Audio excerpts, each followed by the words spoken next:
Imamuna Chin Eba program yi eso 05515 99933 05515 99933 Mumfa mo messages no emra na yankinkan ewo dwumadi so enso emfa mamu Tony Montana atrase yankon ho na yanhwe no wababo no de ebre Nyankopon ya adma ochina na Europa league final no Pamcho Ebaso Manchester United and Tottenham. The advertisement so munsem kakra wa out the Bray Sanso and a transfers. I hold one we kohin we ha we bebesia kwa penifo pi pandit I hold wa church wadwen e de afa ho and munsem kakra Tony abobo ni nyina no na fe club issues I hold one nyina no abobo no e de Bray ansana Yaba Africa and so be de koso ewo Africa. Our Muhammad Baba Transit now odinina and so Brayen Enra Nations FC. A very big step towards winning the Ghana Premier League. Minkase Oma winning o me step now mo take in Rano. Son papa several Legon cities. A canine ma omo ababe timu bako still. Omo destiny kuto omo ansem so betima G League you know matches na kan betima winning na omo aji league you know esi omo abati nations. Wow. Asante Kotoko etitechiri Gold Stars etitechiri Sanso and Heart of Lions omo etitechiri sleep bi aba fine. No so take advantage. We any other stories? Yabwano aye the Bremo. And then Tony Montana, legend no Oko Yusuf Al Hassan eho. Is the crowd here stadium no omo are prepared purposely for this decider game way one of and I'm say final until Uwinia now OJ the ultimate trophy no EDC now so Premier League no anko ye crowd for Manchester United the 16th and then Tottenham omo that 17th now legends ni pina no edo madwen kire abanti mam Kessben television no stadium way aha and ochina ye the live comment to be free aba Europa League final Tottenham Hotspur and Manchester United na bebo why ana ebe winning Ian Wright Arsenal legend or say Man United for omenyo trade di mu pa omo Tottenham omo nyame ase sa Leicester and Ipswich omo de mo na e wo form nti omo relegation sankanye Ipswich and afa Leicester City enka either Tottenham or Man United ke betimi akwa championship ni mu mo bi enten sama Ian Wright or the two. They're very fortunate, these two teams. I think Wolves, you have to say, probably as well. West Ham as well. Very fortunate that Leicester, Ipswich and Southampton had the seasons they had, because if just two of those teams came with anything more, we could have seen Spurs or Man United go down this year. You know, people say, what you talk? We could have. It's been so bad. Manchester United or Tottenham? You know, sorry, I do believe Go that. right, yeah. I want to hear that. I think Man United. Because it was the history point with them. Being in that final. And I think as long as you've got Bruno Fernandes in your team and playing against that kind of opposition, you have to fancy Manchester United. I'm going for Spurs. And confidently go for Spurs as well. Arsenal legends orchestrate away for Man United a win. Big games, no Bruno outside on Kwandia. You bet me trust United say they na ebedi nkunim na mom Premier League no sankanya Ipswich and Leicester Man United Spurs kimu baako ebetimi akọ championship no mu Joshua Zirkzee we pratena fi ache kakra na Man United player no ene obetimi a travel with the medical team access no power say ochina stand a chance so obetimi free bench abebe bi ede ama Manchester United. David Beckham a former Man United a player na enso dey to say Bruno Fernandes omatete say Man United player no offers P ban ho Saudi Arabian clubs no edi sika gare omo bag na sika P gumu no omo edi ba for this guy out on Kessben television. So Beckham sindi kwase Man United bo ho musuo eton Bruno Fernandes day in and day out ye bo United players nachi name player back wa ye sungen out ebo na basopa Bruno, because since the way why ejuma Man United for new concern omo enso etimi eton no we and some Beckham Eddie Atujwa Mark Gill a Chelsea player. I'm a fan from Barcelona. Now for the last 3 months, on team boy, and for Emma Chelsea because of injury. Now when ya name them good news, old Tony Kama, and till Sunday decider top 4 in the Premier League, Chelsea and Nottingham Forest, a big game decider now.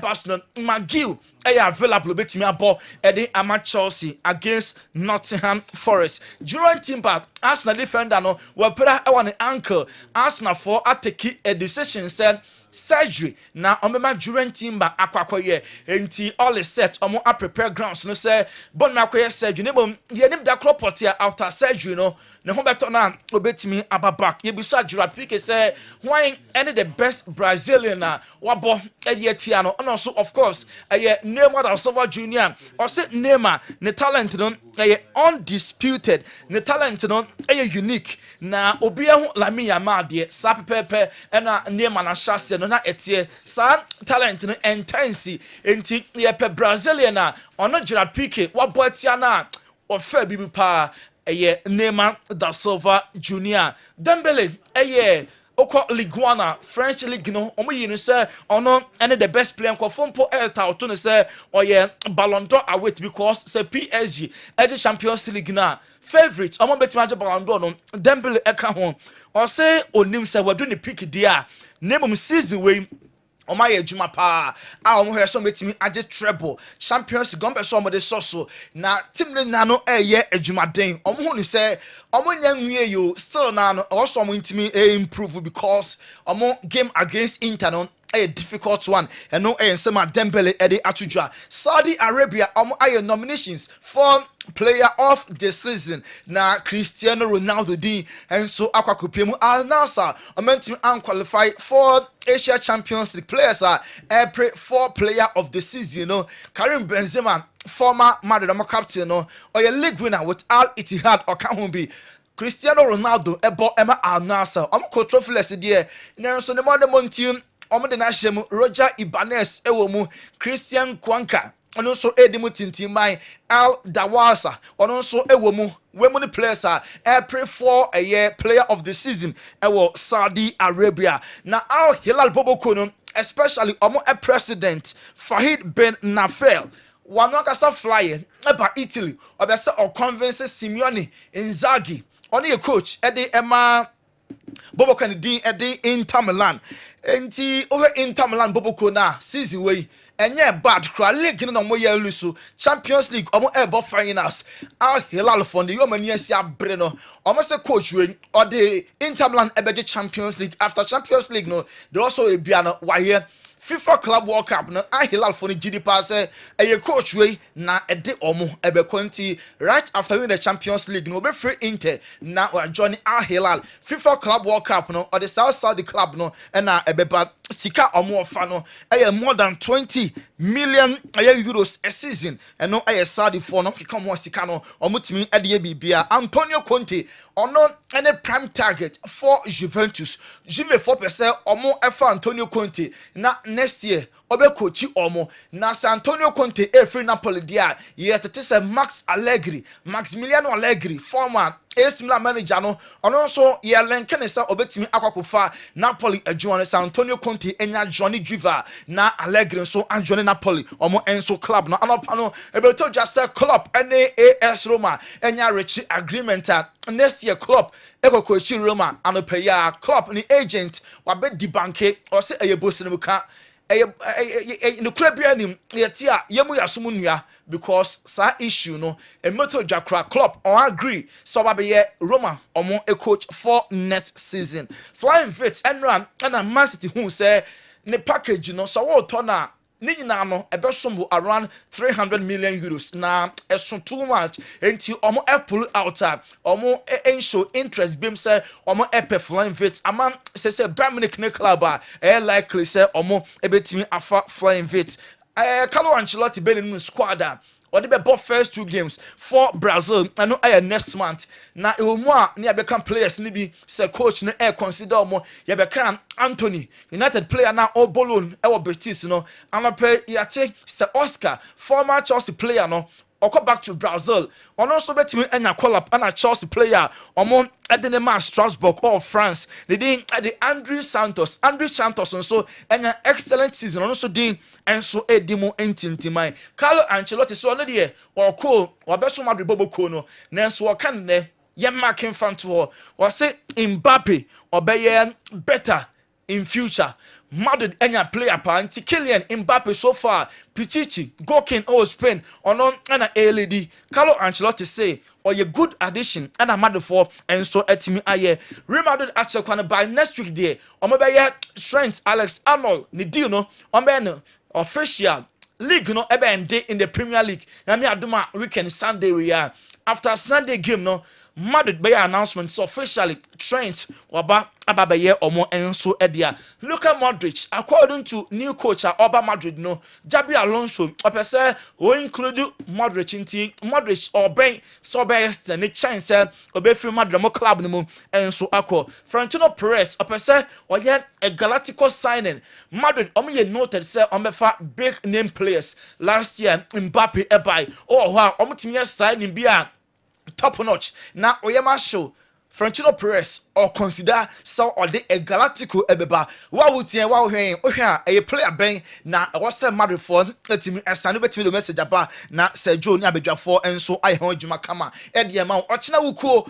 na Hansi Flick officially obey extend the contract with FC Barcelona by 1 more year or the 12 additional months so on the Barca age domestic treble the first season Barca who pass omo a year a good choice and to coach no omo at the 1 year contract so amano and a coach no etime extend one Laporta Barca omo a president or say ampa Barca and Rafinha omo agree enche about official say Rafinha contract no or extend at the ama Barcelona you be say ampa Sir Erling Haaland or Johnny Barca next season or say nothing is impossible name for now omo focus say omo be signing other players instead of Man City almost striker Erling Haaland na Nico Williams so one Laporta chire mu a omo Dani Olmo omo ade some money e was so pa enti Nico Williams ina Kenya ketua no Barca for assistance now omo ni intention bia say omo enso ebefa no osomatete some rivals no obama de kutia say omo be signings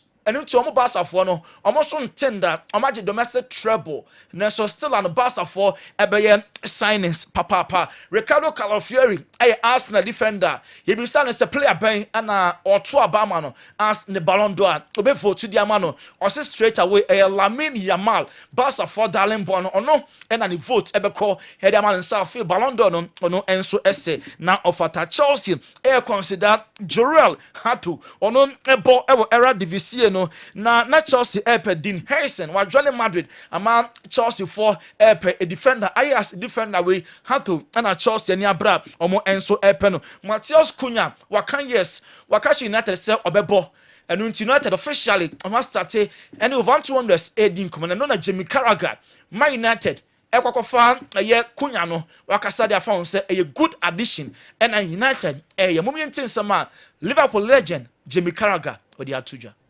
to signing for Manchester United. What do you think? I think it's a great signing. I think he's a brilliant player. I love watching him play. We're going to pick our team of the season tonight, but he was in my team of the halfway point of the season. So we had a great start to the season. I watched him at Man City a few weeks ago. He looked really sharp, quick. And we know how, the manager at Manchester United wants to play. He likes sort of 2 number 10s in his team. And I think he'd fit perfectly. What does that mean for the likes of, say, Alejandro Garnacho?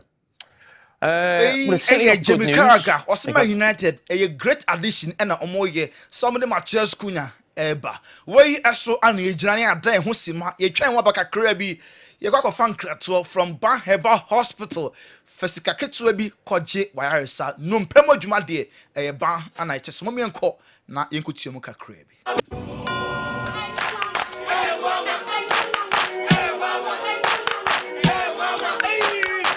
Cratchy, unemu bua unkoisha Dr. Ban uye den wa ha.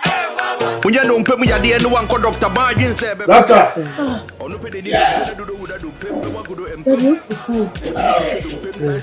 Hey, bye bye. This is good. What? So good afternoon, sir. This is my father. We come from Nigeria, and he has issue with the leg. The leg broke? We don't know. No, it broke. Ow! Me, I'm a specialist about bones. I will deliver you now. Then you go to Nigeria back.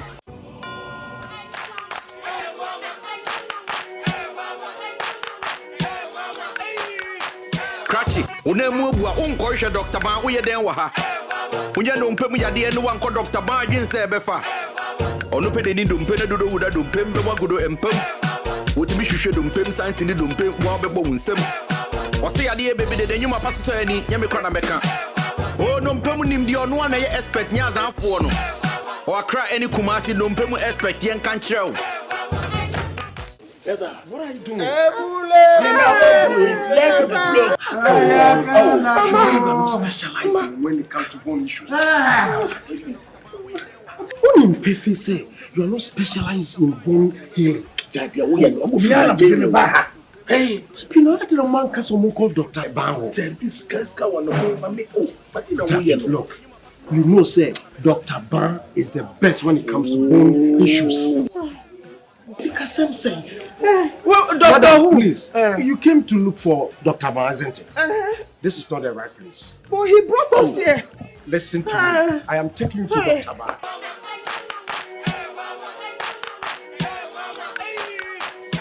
But I have a ban here by hospital. Now, no person say you will be a few three so busy when I say. You shame your winning in 2 I say. Mammy, dear, I'm a woman, and no good tapoma, who sees ya chia. You go to J, when I'm on this crack. Man, ya walk on and say, Papa, ya walk on and say, you go to J and no one will be coming. Bow why, yen tenacima go to J, a mubi. Bow why go to J, you be 2 I say, I'm a Niger, a year pay. It is ready, I want son any ye. When it has swing in answer, the woman near can't say. Mr. Wako Bobo and answer one of Wama, Taisa, Power, name will be say pain. Branaya de yen check, yet I have been kicking a better so. Yanko Padum, I find a better so. Nkaseni numpena etetine eha adwene nyina no Yankopa dum nyina beto ato a ama numpeni nyina aye kama Papa actually Papa Papa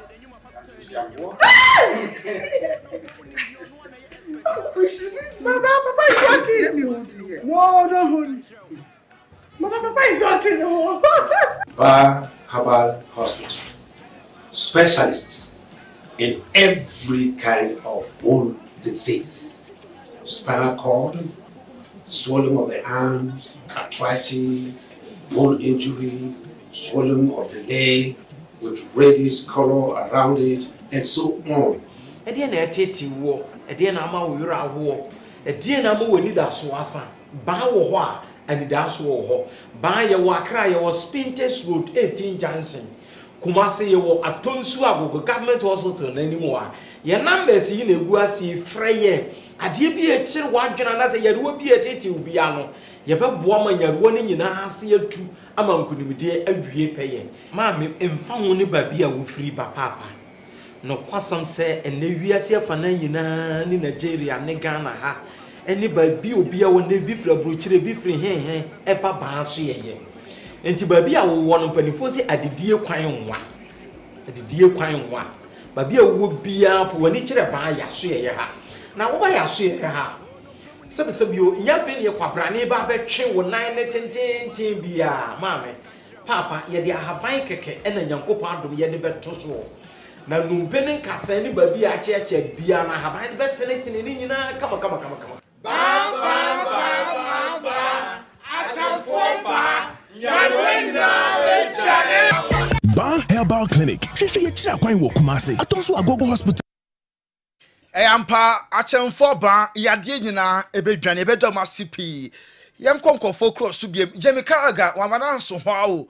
Ose wotete se Liverpool Boboko no ebe signings nanso omotimi de ye o de compare United team na United ehia additions pa enra na Liam Delap secretly on Man United ekoye meeting nti boy no likely say obe join Manchester United. Jamie Carragher say sa sign no on so Man United team no any club I also Liam Delap or join the reasons no or the way and the jay. If he is indeed on his way to Manchester United, what else do they need in that front three? If the Delap has been linked as well, there's even been talk of them. I don't think Delap should go to Man United. You don't think he should, or do you think Man United should take Delap? I just think what happened to Højlund, sometimes I think when you're going from a team who've been relegated to, I know Man United are 16th, but it's Man United, one of the biggest clubs in the world, the eyes and ears. I just think that's such a big step. I know people might say it's from there to there in terms of league position, but Man United's a monster. Do you think it's an upgrade on Højlund? I do, but I don't think it I just think almost that next step of like Everton or someone, you know when you're going to play every week, you're going to be the main man, you're going to feel like one of the best players in the team. He's the best player in the team at Ipswich, everything goes through him. Go to like another club where you're that for 2 years. Man United any club Liam Delap, a football and Jamie Carragher, former Liverpool player no, or the Liam Delap say Uncle Clubber.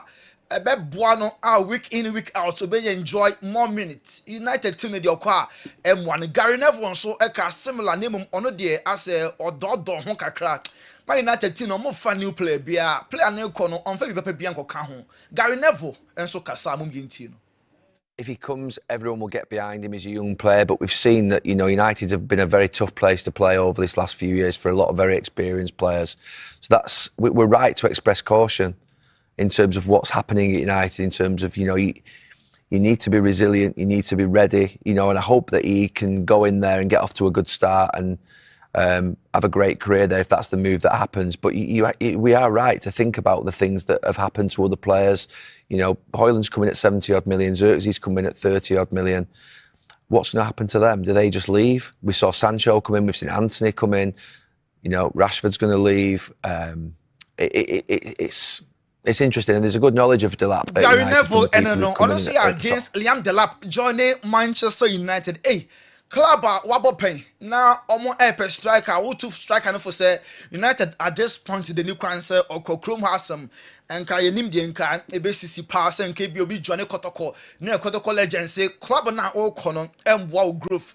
Ain't Gary Neville and Jimmy Carragher and now Ote Romo and Cano. Dusan Vlahovic, Juventus for and now catch and send a contract no on my extending to summer year on baby and friend to Dusan Vlahovic next year on a part of Juventus or more and so a squad no. Arsenal for any Brian Mbeumo Brentford omo player no Amaka said Drew Chiripa Mikel Arteta the year o si Philip Brian Mbeumo no ehu pentonya na odenon enso ebeba Thomas Partey ono kasa de kombeso obefi Arsenal akọ any other team and now Saudi Arabia beso obeko the priority pa ne say obestie in the Premier League no abo e ama Arsenal and no a decision na Thomas Partey ono enso ateki Marcus Rashford next year omo United o enti omo enya tofo a omo san fanning Cologne said the Cologne or Villa no opese o free club no ko na mo so bia ntimi anto na obepre say obeko another alone. Arsenal Epe Chelsea Christopher Nkuku Chelsea omo here Nkuku the Ghanaian so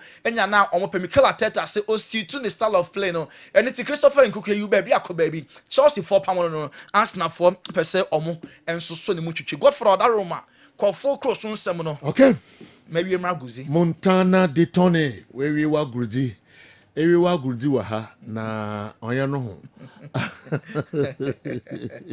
okay entina enso ereno kotwa so da kwana twaso e wo strong room ho all right Tony Montana na e de amano nsem no abreye no de na wo kan de afa nsema horo na ode e bae no fabra ntentem na fe yemfa nkan ya discussions no e ho Akwantu Herbal Clinic Akwantu Herbal Clinic Dorinako yes boss anu enti ono ena mene ne bedin komo sese yewia na fe yewura foreign stories no enso emu kakra doc amanfo twen yo me da hwefo ya tiefo ase Akwantu Herbal ye wotie din se ya na eyensem denko a eye anigesem mese obi bia se obetwe ba ben wa fidi na me ne wadi nkomo yare ya efe na yefun yade yefun keka yefun tutu a bibire fe na osa okobrofo mu a yare ya ne atiete se o Ghana ha ne wiase afa na nyina eho aduo so eni ayazabia na wo sisi ba bia adlo bia eni ho ni ho ye advice okwa na ya kan kire wo mani mako mani abrobe man no ensa doko na nka mpese ensa ebo ase wakono de wo wiase nyina ya tua wo but still ya tua wo na nka saa hawo no kwa afiri ho a nka ede nanso hawo no kwa na ekonanim yare we betimi ama wo so ate wafon aye kiti se hu san pempenso na kire wo se yare a ye fene ye fun yade na osa mowa no a bebre fene H parole mowa no bia banipadua no mu enenti e basa yere ntentem na kopa ya duro akwantuo heba mixture ene nuro no drugstore ba bia heba shop ba bia no ye nuro no abusu wo ho enenti no ansa obaye ntentem akopa duro no bi ye nhwe bebi wo ho a wo se dog sen na mehu se anansunsu aso obe na eba nipadua mu a mehu se manya yare ya fene osa ana ya funu kuro na nipadua mu kuro no ensunsu aso ni nie de di kan no yare no start free utrotu mu o minimu di bebre wo ha wo se dog na me yefu nya me ye o so yesi me wo osa yes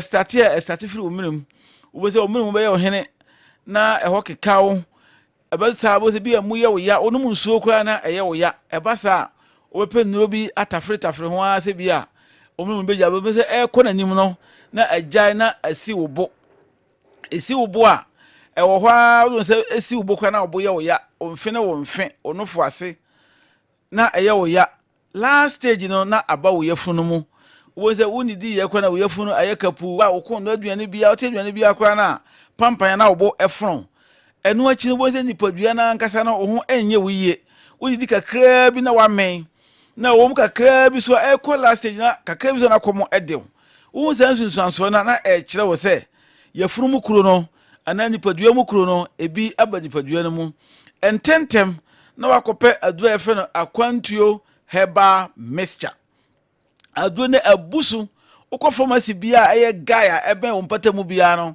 wo se wope akwantuo heba mixture ukọ drugstore bia se wope akwantuo heba mixture sana heba shops bia so no ukọ a wo se wope akwantuo heba mixture aduro no onuma da bia ye kase emfa du fufuro bia enka ho asai se bia wo aduro bia wo no se ye o se aduro nkwa ya brofuduro a fagu ba bi ansa na num akwantuo heba mesa na hwade na wanka sa obebo wonsem e de amayen ye numbers no eno na good tv nanim no 024 66 28 508 024 66 28 508 sanje numbers na bio 024 66 28508 ye numbers no ana ye number no eno na da TV nanim no ye hwe enei da bia me kase eni obebre koso a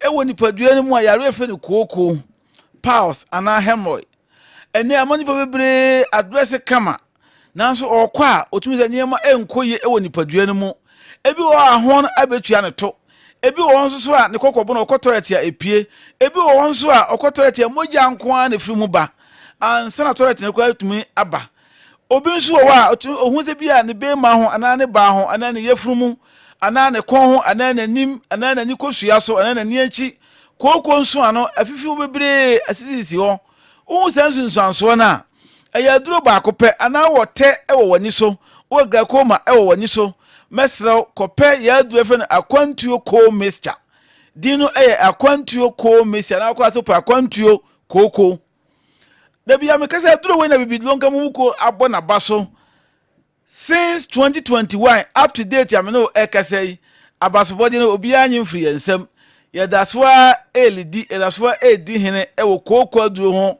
ehene ewo so ya duro we na mpanfo ho say yes aduro aba aduro abesen aduro eba nanso akwantuo ko mixture de eye number 1 onum akoko yare wan nyina etu ase efiri ho de mawo enti wa wutie me anopa ise koko na hawa obetuma no makọ adwuma obetuma no matukwan obetuma de oye bia no empege ema wunyija wona rough enti kopa ya aduro akwantuo ko mixture nanonom ebeboa pa yanhwe akwantuo care mixture akwantuo care mixture ya aduro a eye gonorrhea aduro syphilis ya aduro candidiasis ya aduro adu achire ya namu nyarewa no ne how bia no wakọ ya ka say wo infections nko ade a kopa ya aduro akwantuo care mixture say ya rela tete wakodum pempenso bi a ene de hwehwe ya yaresa bia ona bra ya clinics ye maako 4 e wo man Ghana mu ya wo bi e wo Kumase no ye wo stadium Sobolo Mascarpone ba bia ye wo efie fufuo no ye hwa na ye wo Techiman ye wa Ahmadi road ye ni chama UNESCO ene boso pe e wo Techiman ene brekum ye wo Namasua station Bembre Sabro san no ase sanso na enkran ye wo Kwahyeman udu Kwahyeman na do ni kire Santa Maria kwan na so to mu kwan no a o branch yo na ye ni Presbyterian Sunday kese no ye billboard ni sa Sunday kese ni die no hwe e wo ho wo hwe ye chi akwan sa mmea we na behu ye numbers no e 024 66 28508 024 66 28508 akwantuo fuo na yakofa kompo aduro ede aba abonten eye goita aduro no ye nom ye de sa kompo no so e wo minimum nko a de na doctor kirew se aduro we eye anase yare we eye goita mesrew kopa ya aduro anase bra ya clinic na behwe ya aduro a eye kompo aduro no wo nom ye de mawa enni buso miensa na kompo na aho wo minimum se tie bia no ni nyina betwetwe afiri ho ade ama ho na abegi ye de akwantuo fo mo wo nuro yesi pressure anya yare bia baba nipadua no bia na wote ya obia wo nipadua body no mu a etumi ekofa ya okese e de brew ebema pressure no arise akosoro akwantu fo se bre de boso miensa ebema wagya o pressure do na wonum a obanum no nkwan na nyina no yema de boso miensa e de asi ho ye de no kwa wonum bieu we ma ye dan so bebre anu ntima me papa wutie me na pressure ha wonum nuo so dade ade ocha beko bia no yesi ekosoro ebafam ekosoro ebafam na ni gisem se obedu ya first aid bi wo ha se wo so se sen ye de mawa not less than 10 minutes no when say pressure no na aba normal ansa ya sha se atretiu umpe we na apede yan ye diabetes ya duo so ekoso e wo ho nti diabetes na ha wa eno so bra boso miensa na de atoso de ama o ba ebe yini nyina se de ama obi wa asthma e na ha no oba wa your asthma powder fibroid anase yare fe no prostate cancer prostate disorder prostate enlargement ni na ba ye ho a ye betumi aboa o ma bibia afiro eye kama e de ama sanji ye numbers no bi o kwantu for ye numbers no 024 66 28508 024 66 28508 ana ye clinics no so ye will be ewa Accra Kwahyeman udu wani kire so to mu kwan no a ye ne Presbyterian Sunday kese die no muhwe Kumase ye wo Sobolo Mascarpone Techiman ye wo Ahmadi road ye ne chama UNESCO ene boso sana brekum ye wo Namasua station Bembre Sabro sano ase pe Nyankopon hira da senne ye besan ahia bio. Okay, Dr. Nyako Akwantuo Herbal Clinic nkomohwama ode abraya no mo friend numbers na mo no eni enkomo oso de boso miensa pe pressure no obeyi afiri ho enye se nru be kan ho no anom no dabia dabi obeyi ni nyina afiri ho na wajai pressure ndu no kra enom. Wow. Dr. Nyako enso no monka mo na sisi pressure ni sa yare nketenkete no mesumu kra me kase pressure yare keto adabi ababa kan ho e wo wiase asisi nkwada kra Tony nkwada enka kane na nka omo sa ne mani ni omo so no omo na sisi pressure nkwada nketenkete wo pressure bebrebe. I hope so out I regular check up out I be bo pa okay. Okay, happy birthday, Andy Kem. Yes, happy birthday, Andy Kem. Nyaminyo kesiu, onyo kesie. Onfo akuma so ade nyina enim se eyesika. Enyema num na ede wakuma so. Andy Kem, enyema num 1 sika. 2 sika. 3 sika. As what an MC down for sika. 5 sika. No, I don't know. Sika enada abranti yakoma so. Tony na waje nkwatentenya hode aka ho. Okay? But sika ena edikai. Nyankopon sira. Omo sika no pi emu so na the wa episode you wiase bia na ode aye onfa kwatenten ene ahoden enso enka ho happy birthday. All right. Now you see now last year or year jollof ni fufu ni ade ba na so tukwan. Na. So excuse me dear. You will not buy it. Tukwan you know. Menka sama konko. Oyire ye aduane ma o da bia na so oyire tukwan du ni di. We dey atafu from na kofa ba. No, so oyire na ye aduane ma o da bia. No tukwan. Na so tukwan ya. Enti unidi. Obedidi. Enti tukwan abefa so obedidi. Your better okay na say excuse no. Unsom. It is all the background ya so. Okay. Man bi share me wa grana I say. Say you I say no busa am see and to play bi akatu ya mana. O busa am ya na wosan aka say there bi. We busa wrong person. Like o say. O busa ni ba bro. We busa wrong person. Can't say there. You know how they matter me man sensitive. All right. Happy birthday once again. All right. Na yen twaso ene ine ebefa. You know as young fan say koto player. Na e bi euro asafu Jemfi. Aba Kessben. Yeah. As a player with the new can say Obebo Kotoko. How will the fans and the people around it feel? How would they feel? Manchester United koto player. Gary Neville. Jimmy Carragher the ever fans so a Liverpool fan. Yeah. But Gary Neville said there be so player Newcastle Obama United. Yeah. Elsewhere they will accept the reason behind that particular discussion. And the country Newcastle player no be bono. That will be discussed. But oh, you sure say James Corbett yase mo yase. Then Cardano, James Corbett, obewa betu to trade afa. Text message him. He will not understand it. But you know, Asana game it. Intimate Delap, Man United want to go in for him. Advice Aban someone join Man United. Yeah. Meka ho asem kakra. Matthias Kuna moved to Manchester United. Okay. Meka ho asem kakra. Barcelona trophies are almost DJ na fi no. It looks as if say Omar is slowly headed and if we are not careful, normal are they upper. Barca will be complacent and Madrid will come back. Real Madrid for us almost Galactico. You know, I don't think the solution is Galactico. Okay. There be Papano strikers and the forwards a friend and and Tijuana there be our yeah. Me jitu musa wo forwards are game changers, exceptional quality, determine games. Masters on the field of play, but general the game is played in midfield. Yeah. Born in Finfina, born in Yamon and Nimuni actually.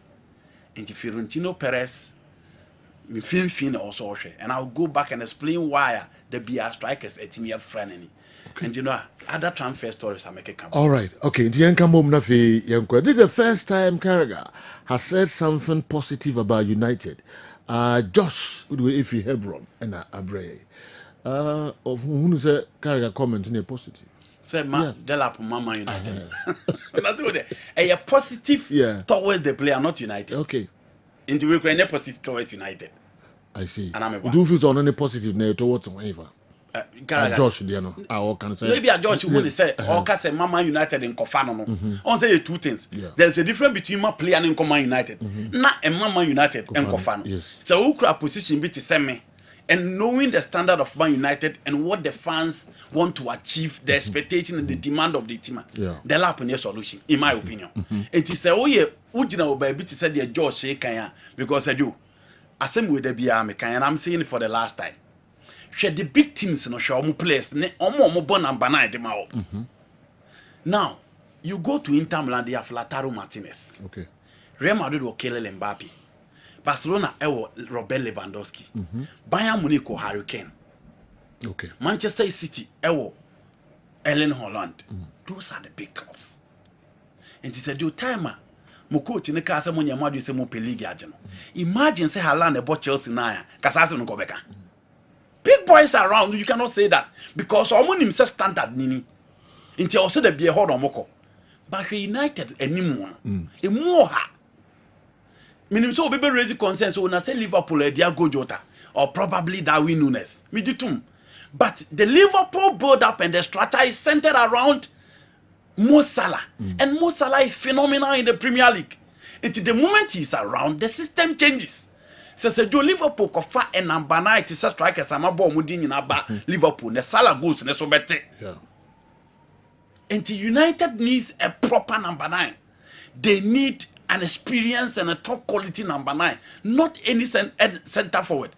So man you kofa Liam Delap. No more than a second to Osimhen and for it. Yeah. So Osimhen ho, so Harry Kane ho, so Lewandowski ho, so Alexander Isak. Na so say Leon Delap or Freeban now about because all the young forwards Man United at all. No more experienced players or until omo pabe room no mamre. And the code right talk there was Teddy Sheringham around. Time a Rooney by and Ruud van Nistelrooy was there. Okay. Until Rooney turn one or do grow Barcelona and a Carlos Tevez buy and a Berbatov buy. Into Mamre, Rooney growth no amre because from the Manchester United team of Van Nistelrooy or move to the national team and no Michael Owen able. So no we am no me Heskin able. Into the growth of Rooney in Man United and the Three Lions of England one struggle and a Rooney team grow yarn and game in the Barcelona. But a knock of Liam de Lapoba, a one or Baby grow behind him. Rasmus Holland, no. Joshua Zexi, no. Into Obebre, said you. Obebre, and this is a player who has not played in a 3-back system before. A 4-9 wabo. Into United air striker. Into it is never surprising so Mokase and comedian combination conquer Everton be. Okay. They feel that enjoying a more relaxed platform will be better than Man United because said your Man United strikers no come from buy no. So come put £100 million in the market. Season now on my bono. This season, almost 2 strikers said you on mama 7 goals. Do say anyone was United share revenge. Strikers no more leading for Man United. Me no. On mama 7 goals in the Premier League. Into better no work with him. Into mene Jimmy Carragher Gary Neville ya adwin say Man United pressure is different. Man United expectation is different. Into United the player said you. Meaning say issues about Sikasem just a Tony and Nebi and a whole lot. But I'm saying that if United really want to compete, and said you, if you look at the position of Man United, enemy and the Ametiana maybe catch it. Say Jim Wycliffe and Crawford say next season they need to go into the market and sign players. They need a midfielder, probably Emiliano Martinez and so on. Into Emiliano Martinez replacing Onana and a big deal at all. No matter a controller in their midfield. Obi a game no ye di on fifi obetimi agebo na mo mabobi Kobe Manu is not an antidote. He needs to come from the bench because Casemiro has back and you know they are good to go. No manya right winger, manya center forward. Already they are done with Matthias Cunha. Cunha the Obeba from the left side. Ntunya Cunha from the left. Na unya Osimhen on the or Isaac or top. Na unya Brian Buemo be on the right side. That is not bad at all for Man United. And probably unya Bruno Guimaraes in your midfield that you are good to go. Until honey baby also United. Osimhen would number team say. Osimhen 2 teams now drama. 2 teams. Okay. Okay. Arsenal should go in for Alexander Isak. Because Arsenal they need a mobile forward that will enjoy the link-up play and obey part of their play. Into Osimhen or Arsenal, I'm sure the style of play of the Arsenal team now. Or a more static and the directions and the dimensions in attack. Now I don't think Arsenal will be a good move for Bito Osimhen. But for Chelsea, they need the power, the drive, the physicality, the area duels, a combative striker and a clinical one. And Chelsea will work for him. Man United is who he has strikers no money at DNB. The Tevez, the Rooney's, the Cavani type of strikers, and Bito Osimhen will fit into the scheme of things. And he said, "Yo, ono the 2 teams na mdenama." And me who the entire was Chelsea in Man United. You know, what to me trauma Osimhen Koteki. What you have Nicola Jackson at your number? I know. Minister Chelsea for Rebecca, Yakofa, he going by Yakofa, Murata by Yakofa, Fakao by. Argument and probably brilliant, no. You know, what do you know who are on to play at that? Sorry, mother don't go for hazard by. Egoye. No. Omunkoto Mbappe. Barcelona and Kofa Coutinho ne Griezmann. Yeah. Egoye. No. Omunto Fro. Omunkoto Rafinha mai. It is a do. Body, Timbe ne wasasi we swa. Omunkoto player one field. Team be anyhow. Yeah. Manchester United confirmed one Sebastian Barrow by. At that time, he was the best midfielder, one of the best in the world, and the best in the Serie A. He came to Manchester United and he flopped. It has not. No, that is not far from right. But you know, if you look at Osimhen, a proven striker is needed. National team solid, Syria solid, Oko Turkish league solid. That is a profile that fit a big team. Okay. So you, it's two teams in the Maton Osimhen ama. They are better there. Meaning, but those are the teams that I feel that they need to go in for Vito Osimhen. Okay. Now to Spain. Real Madrid phone about to just on the Galactico Biba, Yenim Galactico Cro. Na, who unim Fiorentino Perez no? Said you, or you one person, or no de bia born or share nimu, or share nimu, or share nimu. He feels say, oh, headmaster, sir, or team you good to go. Or no be and pempi or target the balance of the team because he only looks up to the business end of the football. Sika obenya from JC sales. Nipe beba park. Images. Ehona de bia Fiorentino Perez eshe. It has been the culture of Madrid dear. So we share the early days of Santiago Bernabeu. Now we a team of Puskas, Roman Copa, Di Stefano, Paco Gento.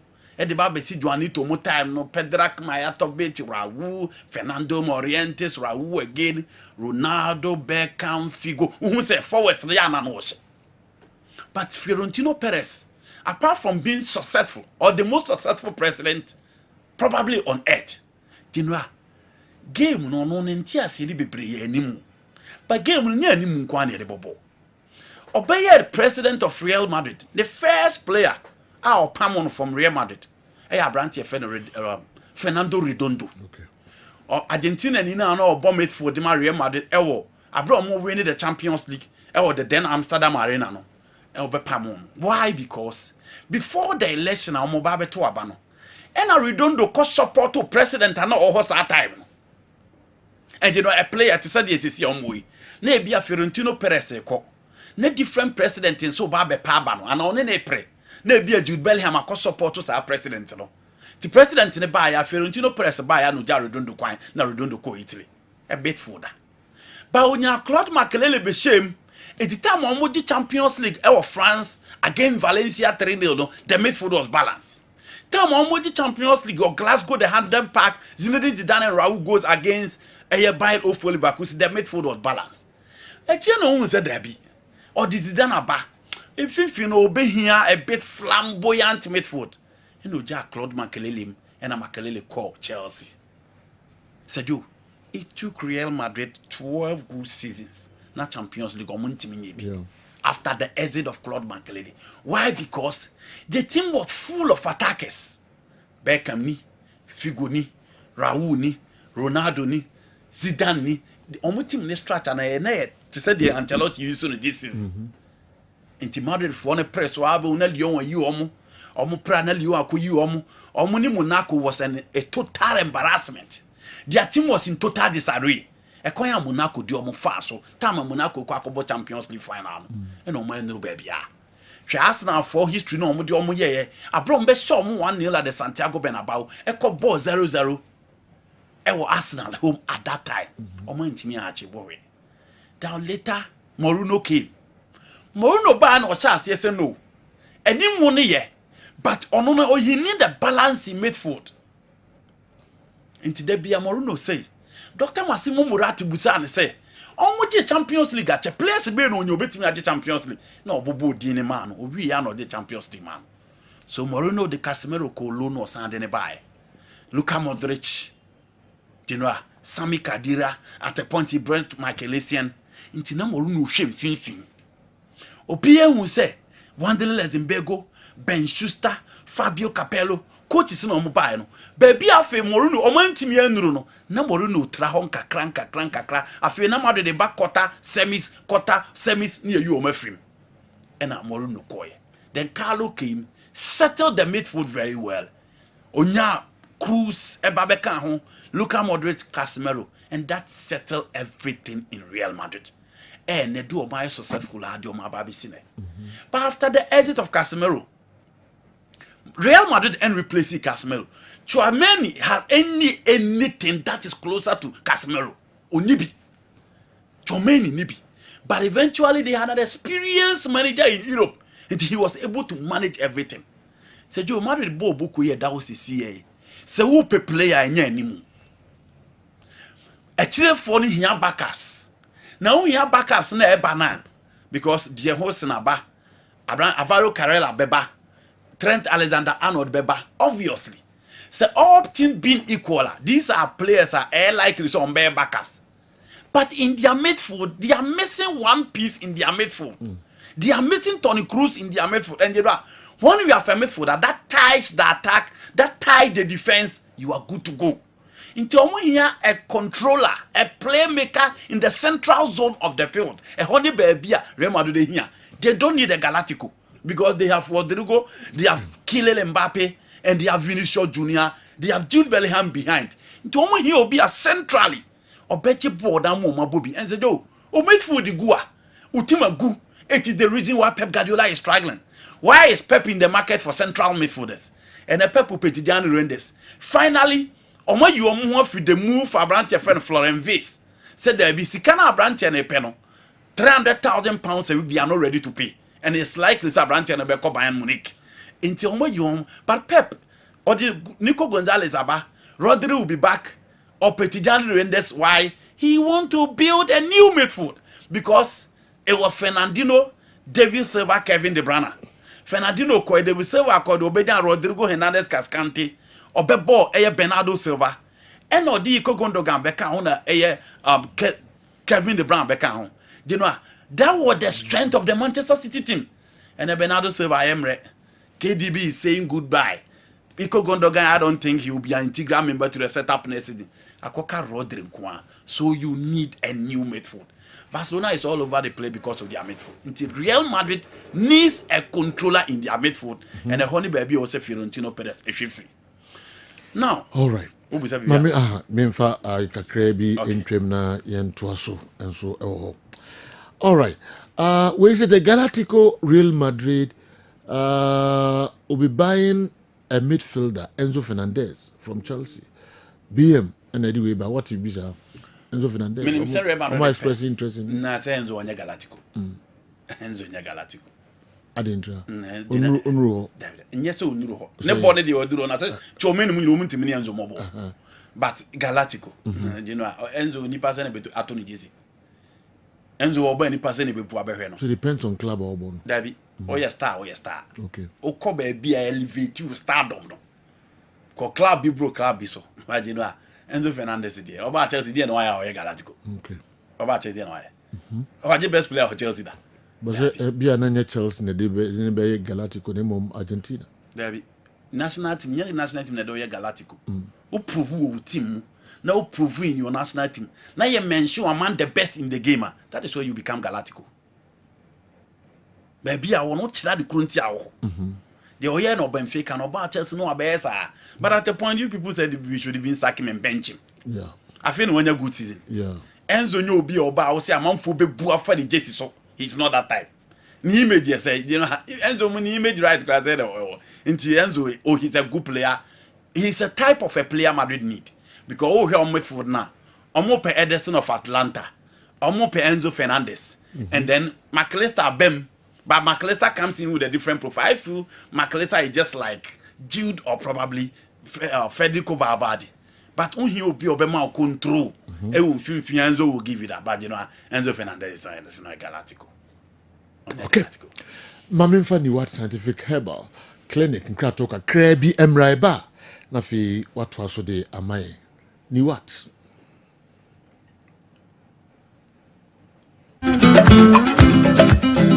At Scientific Hospital, a team of medical scientists. I have created a boom near the infidel was war, a year a juma, or a swear has it, that's where I had it. Yes, I'll buy a sabi near time a good amount, said the coconut. Then boom, you do two a fiducial.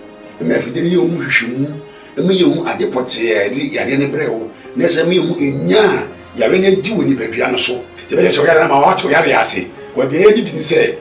See the baby as a what we are here, which we to ascend him. Open what Scientific Hospital, Dr. Phobius Yajumani say, and Buna any Tanya or what they any doom, you know. yenye mu nhwemu na fe enwenu ankasa wo ma friends phytochemicals no ye extract say enwenu no na yemfa mfremno emfa emao ebi a kidney no yare abem kidney no essay yenko na Ghana ha ye de take ahaban e de dialysis a kidney no say akodu se den kura no a nyarehemu na nya didi na fo ni kirem e woni what scientific hospital bofra ban eboye ama wo diabetes ye de bofra ban e nyama bi efra e de ma wo a e be bo ma diabetes na o sugar e cost rupi no eno so aboa ama etinya bafum e bia na wo hwe misisi e na o problem pa e yo mema sem be ba bi wo no a onya tenkan kwa so mo ba beda obo so otimi nya hode ne pagya no no ba hyiemu a ehyemu na adwo eno obo so atese ne be ma no ensore kra e bia na e no bia da so a wo nom yo ba na utie me na se eya wo no problem e bia na e fibro na kosi a wo no kwan ana wa kwa ya sabia doctor si ensu abetata onkosuemu ovarian cyst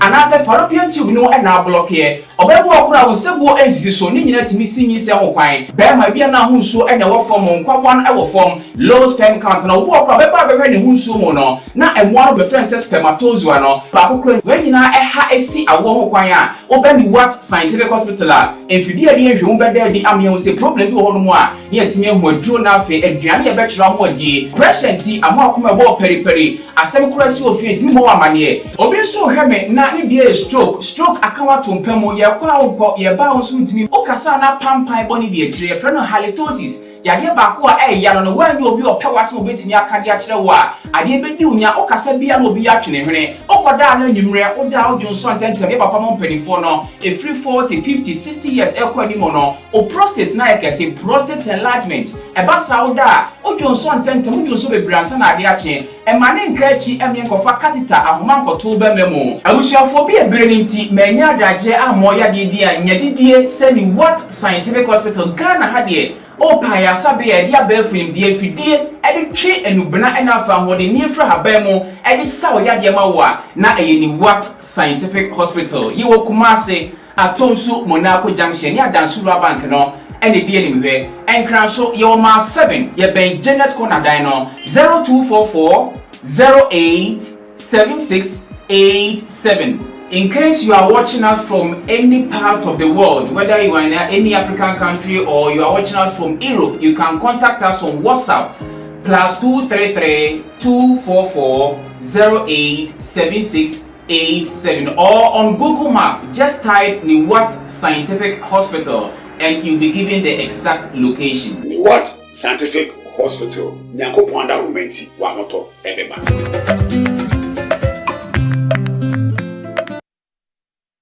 All right, Niwat Scientific Herbal Clinic in Kratokakra and so no.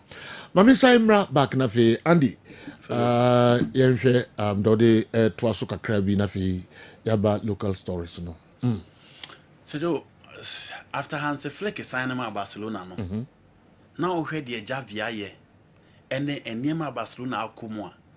Na gidin bebre nisro say opening beating abaye adwuma na oyɛ no. Because last season Madrid share Barcelona 3 times. Madrid did the La Liga and Omuji the Champions League. Barcelona free mu ya e Champions League after Ronaldo Ahoro e J red card no and omo free. Hansi Flick is saying ban now your coach on sante the Spanish language. Inti na obi ani gidi say adwuma no be smooth to the amanesa. Oba be so adwuma nim no. Oye adwuma ma fi young players no be any now almost say omo be ball do certain level no. You who those players necessary omo bomb modem. E do be ni mo ayeden into hwe pass a drop 4 points. Emma Madrid be taking over. At the point, Madrid lead 7 points. Into no be any Mr. Madrid that did a La Liga every. But hey, Hansi Flick e can more boys in the down. And a general. Or them rantie na ba. Super Copa na waje. Copa del Rey na waje. And I'll crown everything with a victory against Real Madrid just last weekend. Into offer baby I Hansi Flick. For the Champions League, it was just unfortunate. They met a well-drilled, experienced side. And an inexperienced, a real mobile at a certain stage. And and everybody is talking about Pedri. Everybody is talking about Rafinha. Last season, Barcelona turned Rafinha and now tie the interview Rafinha echo ma o say edu baby bo no timi posa edru wa na jabia say na firi na ne bo fu also ko social media say aton ne just kroma gide amani Nico Williams but papa timi amamrantie confidence and e ka Lami Yamal o mo say emfa Ballon d'Or ma no wa these guys confidence and they are flourishing and they are all over the place. The Barcelona ball na ayira no and Nigeria ma team okura timi bo Champions League ma double assist. Eric Garcia come Man City and emfa no and he's playing a perfect right back. Inigo Martinez last no BRC and Pam have been solid. Pau Kubasi has been excellent. Frankie de Jong so Jessica Kessben into Omon Pam no you know he's playing very well. But enough. Barcelona say Omon pay Nico Williams, you know I disagree. Edian tina make us so one hwe ye na ma otirim ya wo de se Barca hye Real Madrid sa to aso. Inti Barca awie, Barca agi La Liga inti Barca awie a, you know na chese wo deceive. Ade eludi Barcelona for years the Champions League. And after the game against Juventus at the Bellon Stadium in 2015, 10 years in Barcelona near Champions League. And it is not just the La Liga. And you know, if you want to win the Champions League, we have an expansive squad. And some know what me the Champions League, you know. We have a consistent squad. And some know what me the Champions League. Barca need options. They need different profiles. Barcelona here a goalkeeper. So certainly Antana. So they need a pivot. Because the style of Frankie de Jong and Pedri are the same thing. In the Inter Milan match, you know, the second half was answered. Obias and also Omode Gavi Bano be close to game. No? That comes in with a different profile of a pivot. And Abasa here, the better Barcelona setup has had better pivot. From Eldmilson, Van Bommel, Sergio Busquets was a lone pivot and a deep lying playmaker. No more double options. And Abasa need been to pressure Barca defense man. Game against Villarreal. And Rana Gadgetberg said Barcelona and Villarreal match their first match. Do you know what are they playing the first match for? Yeah. Well, Villarreal about the Champions League, Barcelona match the League Navy. But so watch Barcelona matches consistently. Their back line has always been exposed. Team Benya confident to attack Barcelona, be almost exposed to the back line. And again going forward, you know. Rafinha ni wa never. Daniel Omonio and Firmino Lopez never. In the Champions League, you need a Nico Williams type of a player. Into who say way free now way ban one who say yes thought no say do sa quality be na Barcelona here. Intermediate I disagree with one report and they could say omo here Nico Williams. They need to go in for the market for that player. You can play Nico on the left, play Labi Yama on the right, and play Rafinha as number 10. You know team be a difference is here or people check. Into Barca should be ready and going for a player or bear the tormentor in chief from the left. So the Bema Rafinha a chance not to exploit in midfield, now a playmaking from a central zone. And yes, idea, you know, there be a Barca no more sign because we share Inter, we share Liverpool, or we are very strong. Imagine say Okakushia Van Dijk and Konata, you know, when your players are very strong, Barcelona will struggle. Do some of these football analysts forget that there is something called FFP rule?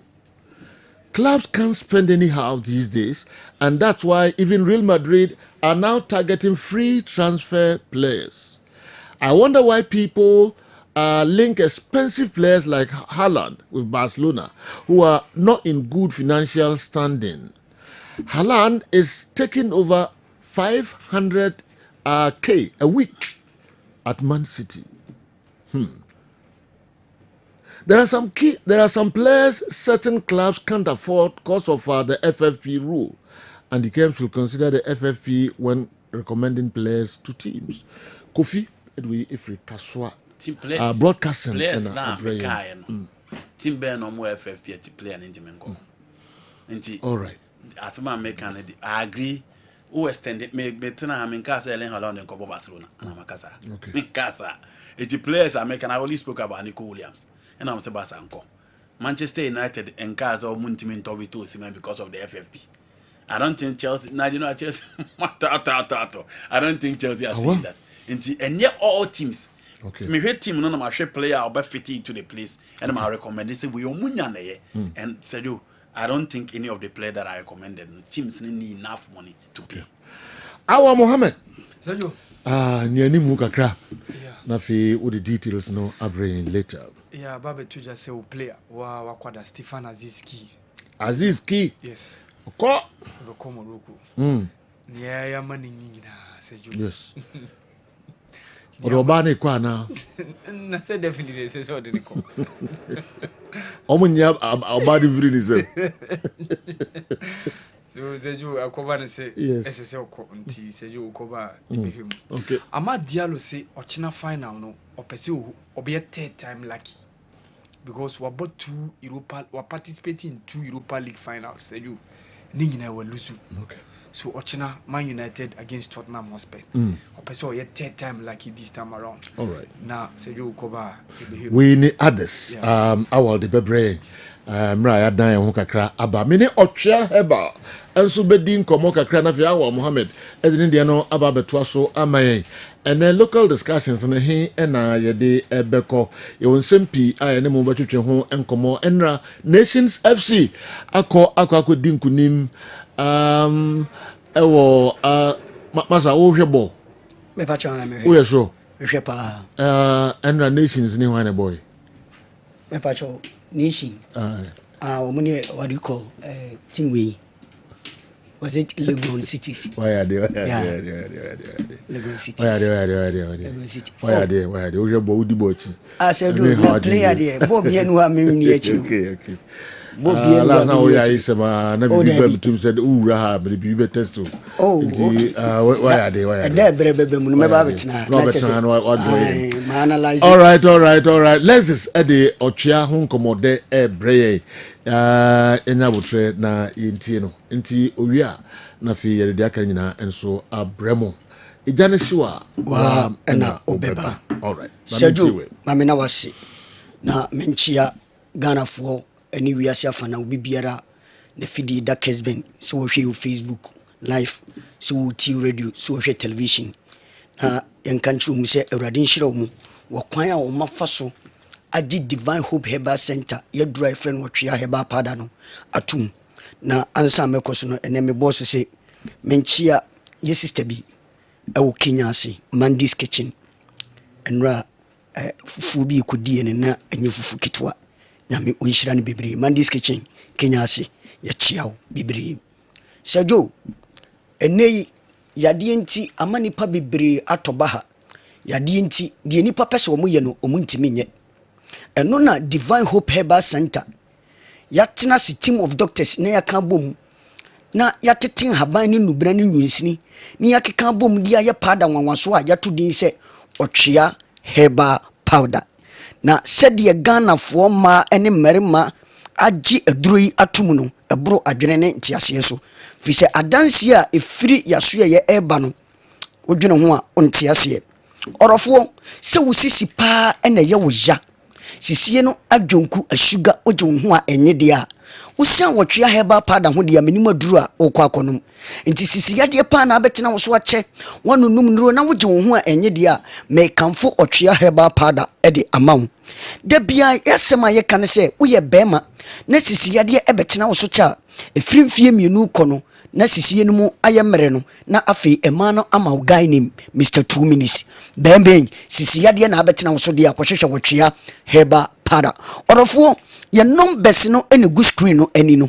freyen na ye ni nkomo na ofreya de wudi treat bi e be kire okwan a wo be fa so a obenom Ochia Herbal Powder no afi koko ama sebi obi jane nan ya na kokobo no etwenya ba koko nti obi jane nan no obonse moja kakra ewom obi yefunu bom sede sebe eponeda ne yema asoche na eworo so ni nyina eye koko agi obi anima boso sebe oba wantwi ponso wontimi mpie ye sister bi frɛ wose na koko a esisi memenimu ani manimu nyina menom Ochia Herbal Powder ni nyina apro atete agu odofuwe se koko na eha wo pa de a eduru amekanfo ma eye Ochia Herbal Powder se wonya Ochia Herbal Powder ibi titi bi gunsu hiem anopa ani anwumra koko yade a abetena ni padua ne mu nyina ebefiri ni padua no so akọ na wo ye bema na koko yade abetena wo so cha efiri mienu ko na wo so wanya guy name ewo man ho Mr 2 minutes ni nyina se bema ko si nanimu apetere pio na wo jemu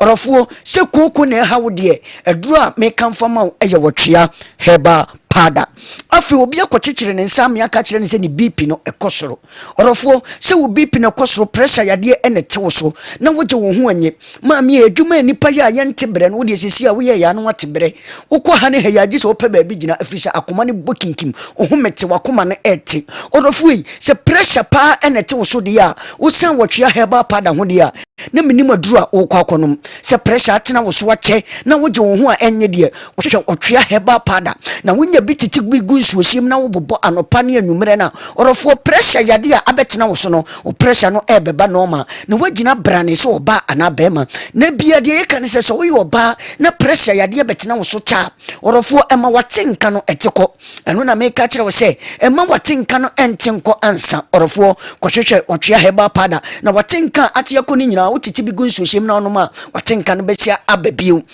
afei woyɛ bɛrima pressure yadeɛ wɔ so a mo na mota twe kora no mmarima na mo twe kora no kɔhwehwɛ wɔtwea herbal powder ne gya koratwe na pressure yadeɛ abɛtena wo so nyina bɛfiri wo so ɔmu saa no ɔmu yiri mu kodwom a ɛyɛ sum na yiri kɔ baabi a gye sɛ wɔ kwan te sɛ sɛbe akokɔ a wɔpɛ baabi ato anaa wato awie no wɔ kwan because adwuma a wɔntimi mmɔ no wɔse wɔnim sɛ wɔanhwɛ a na abranteɛ bi akɔbɔ saa adwuma no ma no ɔdɔfo yi hwehwɛ wɔtwea herbal powder bɛrima ne gya koratwe no afei sɛbe woto ase ntini bɛsɛ wo nantu no ɛtwew ɛyɛ wo ya sɛ din wedi me sɛ ɛyɛ me dɛ ɛdin ɛda so yɛse sciatica meka da bia me sɛ ɛdin anka mɛto ne badin ɔdɔfo yi ɛnyɛ din o na mmom ɛyɛ yadeɛ sɛ sciatica yadeɛ na abɛtena wo so wotena se kyɛ wosɔre na wotu ahwɛ wotena ka mu kyɛ wontimi nsɔre woni nyinaa ne sɛ wɔse ananse akye me obi sɛ me nsa yɛ titiriti me nan ayɛ titiri ɛyɛ mogya na ɛnya kwan ni afurusane wɔ nipadua no mu ɔdɔfoɔ sɛ sciatica yadeɛ no bi te wo so deɛ a ɛduru a mekamfo ma ɛyɛ wɔtwea herbal powder sɛ wonya bi nonum a saa ɛntini na sɛbe ɛsɛn to ase a ɛtwe no emogya nya kwan ni afurusane mu nya mogya ne benya kwan adi afurusane wɔ nipadua no mu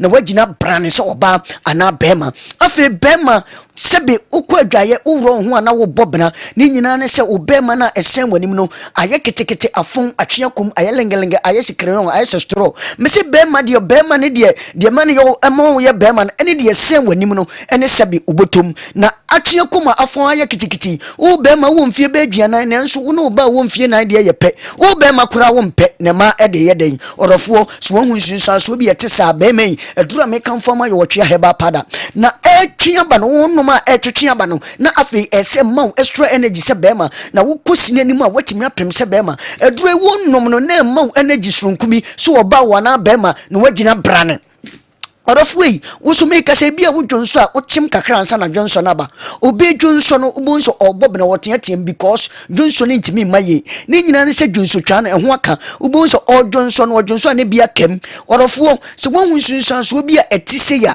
ɛduru a meka mfa ma wo ɛyɛ wɔtwea herbal powder sɛ wonya bi nonum a saa prostate ha wa ɛba wo so nyina bɛgya wo obi kɔda anadwo a akyɛ kora sɛ ma aduasa aduonu na wasɔre aba dwonso ɔdwonso ntɛntɛm ne nyina ne sɛ dwonso twa no ɛho aka ɔdɔfo sɛ prostate pa na atena wo so na wogye wo ho anya dia kɔhwehwɛ wɔtwea herbal powder ɛnyɛ sɛ bɛrima bere bi bɛduru ma yɛde rɔba abɛto bɛrima ɛno na da bia meka sɛ ɛma yɛnto rɔba nansa kɔhwehwɛ wɔtwea herbal powder akyiri kwan na frɛ ne yɛnkyerɛ kwan a wobɛfa so anom na ama prostate a ɛte wo so no wo so agya wo afei obi akɔkyɛke sugar no yɛse sugar no ɔkɔkyɛke yɛ no ɛkɔ soro ne nyina ne sɛ yɛse diabetes ɛsi kyerɛ yadeɛ ɛna abɛtena no so ɔrɔfoɔ mɛsɛ da bia deɛ meka ne sɛ obi wɔ hɔ a ne yɛma wo mpaneɛ bi sɛ fa wowɔ wo serɛ so insulin ne wowɔ no ne yɛasa ka kyerɛ wo sɛ ɛduru baabi a bɛrima ɛnuru na wo nom no bɛgye wo mɛma yɔ ato hɔ ɔrɔfoɔ ɛmeɛ nyɛ wo mɛma no ɛnto hɔ bɛrima yi kɔhwehwɛ wɔtwea herbal powder na wonya bi nonum a sugar na akɔ soro no nyinaa ɛbɛba normal na wo so woagyina brane sɛ bɛrima afei aduane tɔɔ yɛ mu a na wobɔ bena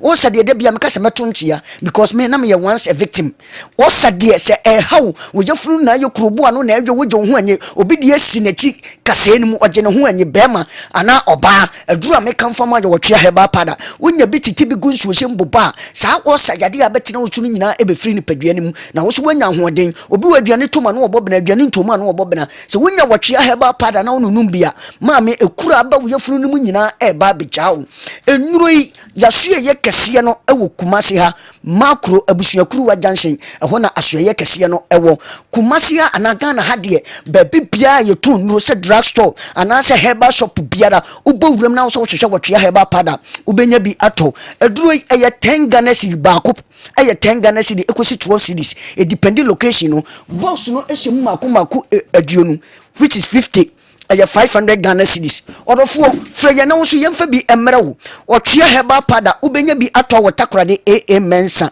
afei mankasimfoɔ no ɛnkɔ Jeff Herbal wobɛnya bi ɛwɔ hɔnom afei adwosofoɔ no mu nyinaa mo nkɔ kɔɔto dan no ho Win F Herbal ɛyɛ wholesale and retail yɛde dwosopo no akoguo kotu bi wɔ hɔ afei mumuni away enterprise ɛwɔ waa wobɛnya bi atɔ ɛwɔ hɔnom afei saa so na meka kyerɛ sɛ brekum okɔ Dr. Clement wobɛnya bi atɔ ɛwɔ hɔ Kumasi ya ukum aha museum ho ɛyɛ ahaya museum hanama okɔ a wo so hwehwɛ brayima no twa rubber stamp original one wobɛnya bi atɔ hɔ afei Madina Ray Junction Queen Bobone ɛwɔ hɔ Rita Herbal ɛwɔ mem wobɛnya bi atɔ wɔ hɔ ɔdɔfoɔ ɔtwea herbal pada fa yɛ numbers ne egu screen ne so no na wo de frɛ yɛ 0591 56 55 57 0591 56 55 57 0551 22 8281 0551 228281 and 0550 6390 37 oye oba sebi ubu nsa na wo bobna obidie ba baako na atwa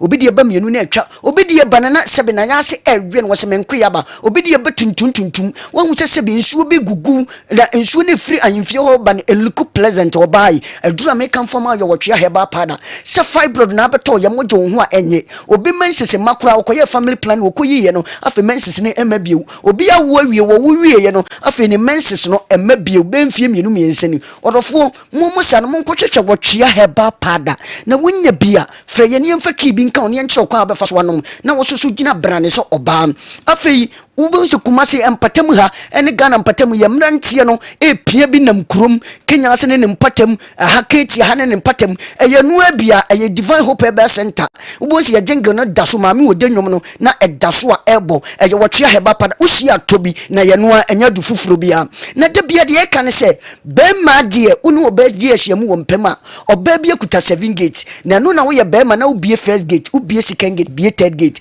afei wobie de to so no ɔba no sɛ wɔtwe to ase kakra na watem agye efisi wo bie wram bia obi mie bi ma no be ma ko sini anim asesia no agye hwehwe wotwe heba pada wo de ofra so pe 1 hour wo pe 2 hours wo pe 30 minutes ya de key bi be ka ho a wo so wo de be no motwea no na wagina wo na so otwe heba pada ya numbers ni agye na frɛ me abra me so sesia 0591 56 55 57 0591 56 55 57 0551 22 8281 0551 22 8281 the chat one is 0550 639037 as higher WhatsApp line otwea heba pada ebi musi dimase mame ebi musi otwea heba pada se jane shewa wa ena obeba sejo. All right, let's see what that's and anope na momfre numbers no say the wadi kan e de ato edwa nema pi na otwea betime ye free ho e de amount na yarewan kitinkiti bebre otwea betime edisa yarewa nyina enso enkunim kan na kope bi enso enome. Our Mohammed Baba Transi na or the Africa Stories kakra abre na fi di wura afisem no emu kakra. Apart from winning the league as a Kotoko coach, one of the most important things to achieve is to win the super class for bragging rights. So do you know that coach Samuel Boadu has never won whether home or away against Hatofok after his departure? And how is he relaxed and comfortable when he loses on home soil against Hatofok shows his love and affection for the club compared to when he lost on a neutral ground against Kubasi Asante Kotoko. Hey, Mumasa Bodu Asumunyono. His reaction against officials and his post-match conference. His post-match press conference displays the amount of hatred he has for Kumasi Asante Kotoko. Anyone who has had a thought of hiring him as a coach for Asante Kotoko shouldn't dare.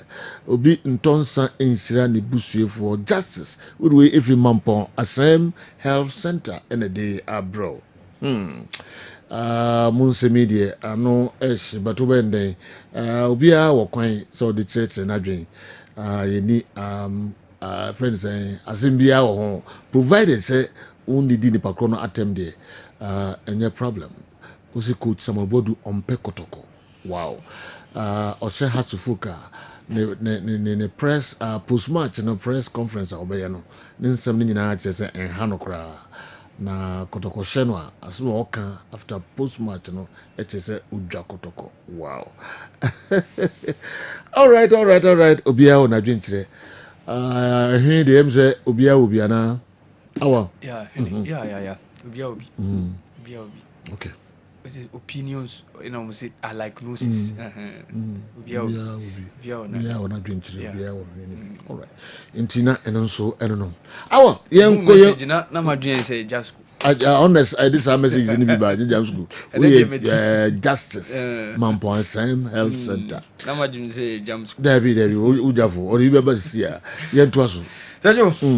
That's why na nababe to just say Stefan Aziski, the Burkinabe international, eko joine Wydad Athletic Casablanca, ewo Morocco na sewaha the next month no ena FIFA Club World Cup no ebebaso na interestingly they are looking forward to augmenting the squad by adding some couple of good guys a bit me boy, and I think that is very good so motimenya Stefan Aziski.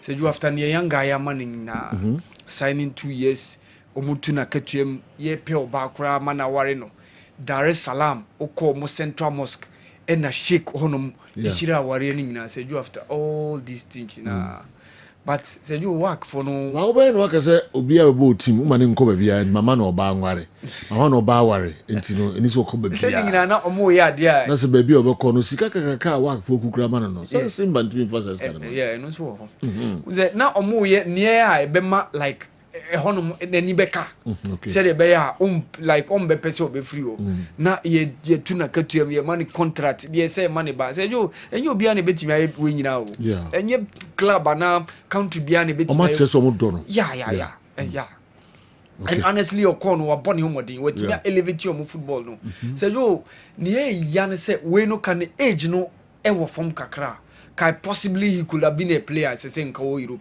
say okay ka ko be 29 around 29 and say no say bia obetimi anya kwan no abawuram e wo mainstream Europe ni ebeba ni the Gulf regions or the northern part of the continent ebetimi ade North Africans na ba ko afa no nti player ya na sen age e wo this category ya na to make a move around mainstream Europe no say you because Stefan Aziski can quality ni the European standard even though one nam Cyprus da on wabone Salamina obo Omonia Nicosia before so belande e wasek Mimosa and later on or make that move to young Africans usina kind edema that team e Tanzania but say you work I think that is very good move because at least obenya FIFA Club World Cup abo and ebeman is profile in the stage akosoro unfortunately work enya kwan Emma the Champions League next season because omo ntimi am either say omo be win league and also omo be get the second team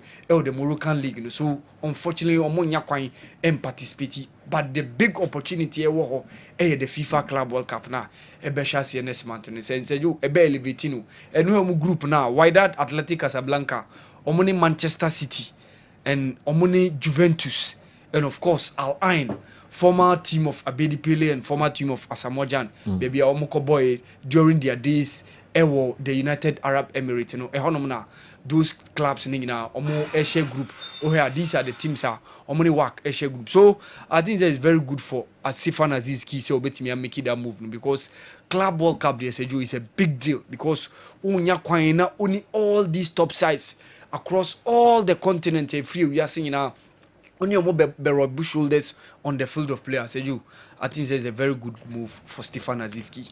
Okay. Interestingly, because signed 2-year contract. Of work. Said interestingly, Europa League finals in Webasuchena. Na player obe participate wumpa Amad Diallo, the Ivorian international. Said were participating in 2 finals. 2021, the Nobekaya and the Ole Gunnar Solskjaer when they lost against Villarreal, Dansk in Poland. That game, no, Man United should have won the game. Game, no, post match penalties. David De Gea and say penalty, no, Man United lose that finals. And so the following year, near Dina Cologne to Rangers in 2022. No, so car Rangers team now, Omone Eintracht Frankfurt, boy, no. Anna Oliver Glasner, coach now winning the title, FA Cup title for Crystal Palace, and saying no, the man on the touchline for Frankfurt. So now Amad Diallo was also part of the Rangers team that played in that final in 2022. Sejo, unfortunately, and also Entimian Kuyamano. An opportunity is there for him tomorrow against Tottenham Hotspur. And also, Obe Hupisi, Obe a third time lucky this time around. Okay. To be third time lucky because playing in 2 finals, nothing in our Sejo, when Timian win in Seji, Eddie Manu, especially playing in European final. Sejo, yeke, ni teammate Onana, on also European final, Wakuina will lose. Obaka 2017, no Nana Ajax team now lose against Man United when Jose Mourinho was the man on the touchline for Man United. No. And Swabium, na Onana was the man in the goalpost for Inter when they were losing against Manchester City in the UEFA Champions League final. Okay. Ochina another test for Onana also. And unfortunately for Man United, they are playing a team almost winning title at senior the title at checkers. So no say you this season among for breaky. Se team timi now 91 years make go ahead Eagles no mun timi win na fi omo win title. Se Bologna timi now be 51 years no mun timi win title na fi omo win. Se Crystal Palace for the first time in their life omo nya mo first title in FA Cup na man for kikan so se Tottenham so enso e wo kwan ne minim se Manchester United form no ene menya agene based on the fact that even analysis and the year enwa se this time around omo G title ache no that case is being broken this time around. And that is the hurdle Manchester United is going to face tomorrow against Tottenham. I wish Amad Diallo very well because Onusu Timi win the title now and also be born. But on the other side, there are also African guys also. Okay. Oko Tottenham because Pape Matassa and of course Obeka, the Malian international no Onusu Ewo. So let's see who gets the opportunity to win the title. Sergio Mohamed Salah say Obe wish say Liverpool better a deep line forward. Player or what the quality of Bobby Firmino. Player or be dropping on pay forward or be now. Not as a typical striker like Vito Osimhen money on pay. And during the days of Roberto Firmino or no Mohamed Salah na any Sadio Mane, they formed a trident and now very, very effective. And Bobby Firmino was the main man and now a playmaker for those guys. And then they do diagonal runs to get the score, to get their names on the score sheet. And this explains to you the reason why at a point in time, even though Firmino never night, but Ube se Salah ni Mane and the main men are more leading Liverpool, more top scorers chart. And that is the kind of striker Mohamed Salah is calling say Onunya Liverpool and top now Omomameshe Omutim and Mukina ahead of next season. So Egypt say next season omo league no relegation. Why? Omo see no. We say omo league no a compiler in terms of games. COVID best say season calendar no. We say to me both season we around September, October no mo we. So omo say omo person omo synchronize the calendar no. Na che say ya ball league ya we May na September, August kono no ma shase. Say that's the reason why even this season omo boy enye round robin enye all play all. Okay. Obi abehia mu once. Omo bo those games no we are. Afi omo che league no mu first top team are 9 teams. Every into championship playoff. Not the team from the 10th to the 18th every into relegation playoffs. All right. So omo mienu no kwa. So promotion Yes. Promotion Yeah. If say omo relegate you be there, what about promotion? Certainly from almost 4 teams beba. 4 teams beba. Nti uzo omo 18 team league. This a 4 team ba na say omo revert to 20 team league. Okay. So just next season after that say 20 team league ni shisha omo besa revert back to how omo be demotion and promotion. Ni nyina just to make sure say omo be synchronize omo calendar no say the be ya season I say from August September na dia we me no na atimi abasosa. There have been times we allow litiminya be 7 matches, 6 matches na pile up. Apart from that, ubenya omo participation on the continent. Inti yana games no manu boboso santi. That's the reason why they've decided to lessen the numbers in terms of the league games. Omo bo this season. They said yebeya omo via na going to next season. Omo betimi ahihye bibia na omonya that relegation no koso na demotion no so baswa. And after all, omo do season no relegation na ubehu said omo betimi ahihye league no. So you see at a point in time, so omo benya 20 team league na. What it means in the 2026-2027 season, no dear, they will revert back to the normal league season. By that time, no dear, no more 20 teams. So in this instance, no dear, omubenya the numbers of beko relegation and also the numbers of be free the second tier side, you know, getting promotion into the league now or more. So this is how they've decided to do with their table. No, Sergio, Egypt, Oka or more Premier League now, Kosuna.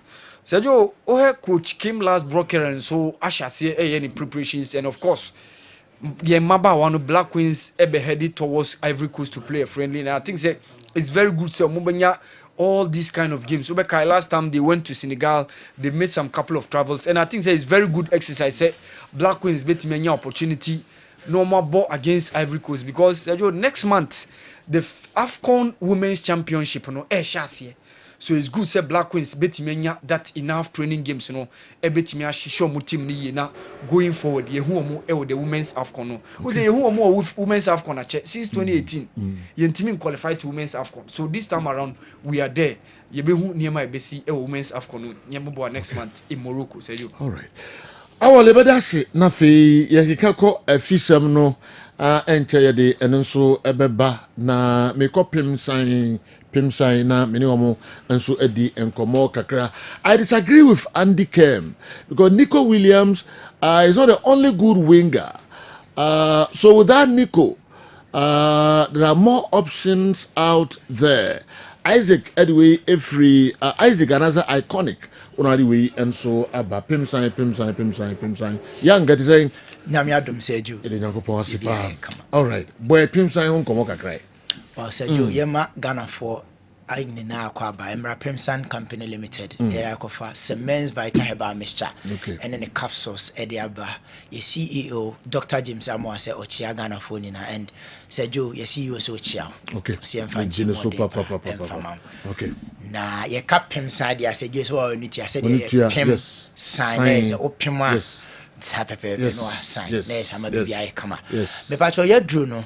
Eye bibi drew crojin. Eye drew eye intini eni nompemu adwuma se de on setete no me kai say anase minim be very sure say tamana musa no na monum dudu ana pa sori anopa na yakase fa obonsua ana wo cap bebeji dudu na abedi kan nom ansa wadidi eno no na eboa mo na eboa ye na nanom ne ma no ni na because dudu no nya anom a efa wontini nim efa nipadua na kwa ba bia ese efa ba bia moja fa ade bia ese fa mu na ma bibiara ne smoothly no say adwuma na dudo no eye na say je na ni wiase no aye kese nti amadudo no untimi no dudo na on country bia so mfa ne bonsu ana ne cap emremeji dudo enu nti na because of modernization Pimsan Company Limited ye didudo na we ye kan say tete dudo na enna yedi afa be fun fidiem na yedi go bottle mu ena yedi ama shops herbal shops and pharmacies se konekoto binom enti dudo na nanom na nom no eno na bo mom ho yeden omutimi twa kwansi ni be ye dumienu dunan no mko afuom omo ba omo nya di nsogu omo dendenden na obo se me na be ma bia aware be ye nan na enum enumre obafia osan timi ne ho kani ana newe etimi da kama ama ani je etimi be fie enu aduro na enenei ye de gubo to my friend no Cements Vital Herbal Mixture ne mra na de agan na Sergio ye ka agan eye enkranfo din agina ho ma agan de woto a ekọ target no so bia wo suma agan se enko no eho a na ekọ agan emu oden agan enko ko embende saa na aduro ne tie nti be ma bia wa ye mre wo mpem no waduro eye agan Cements Vital Herbal Mixture and then the capsules me se eye tetidudo na aduro na ne na nanom no mo ho ye den na eno a ene ade agu ntoa ma ye no Cements Vital Herbal Mixture and the capsules se bromodin ne tobi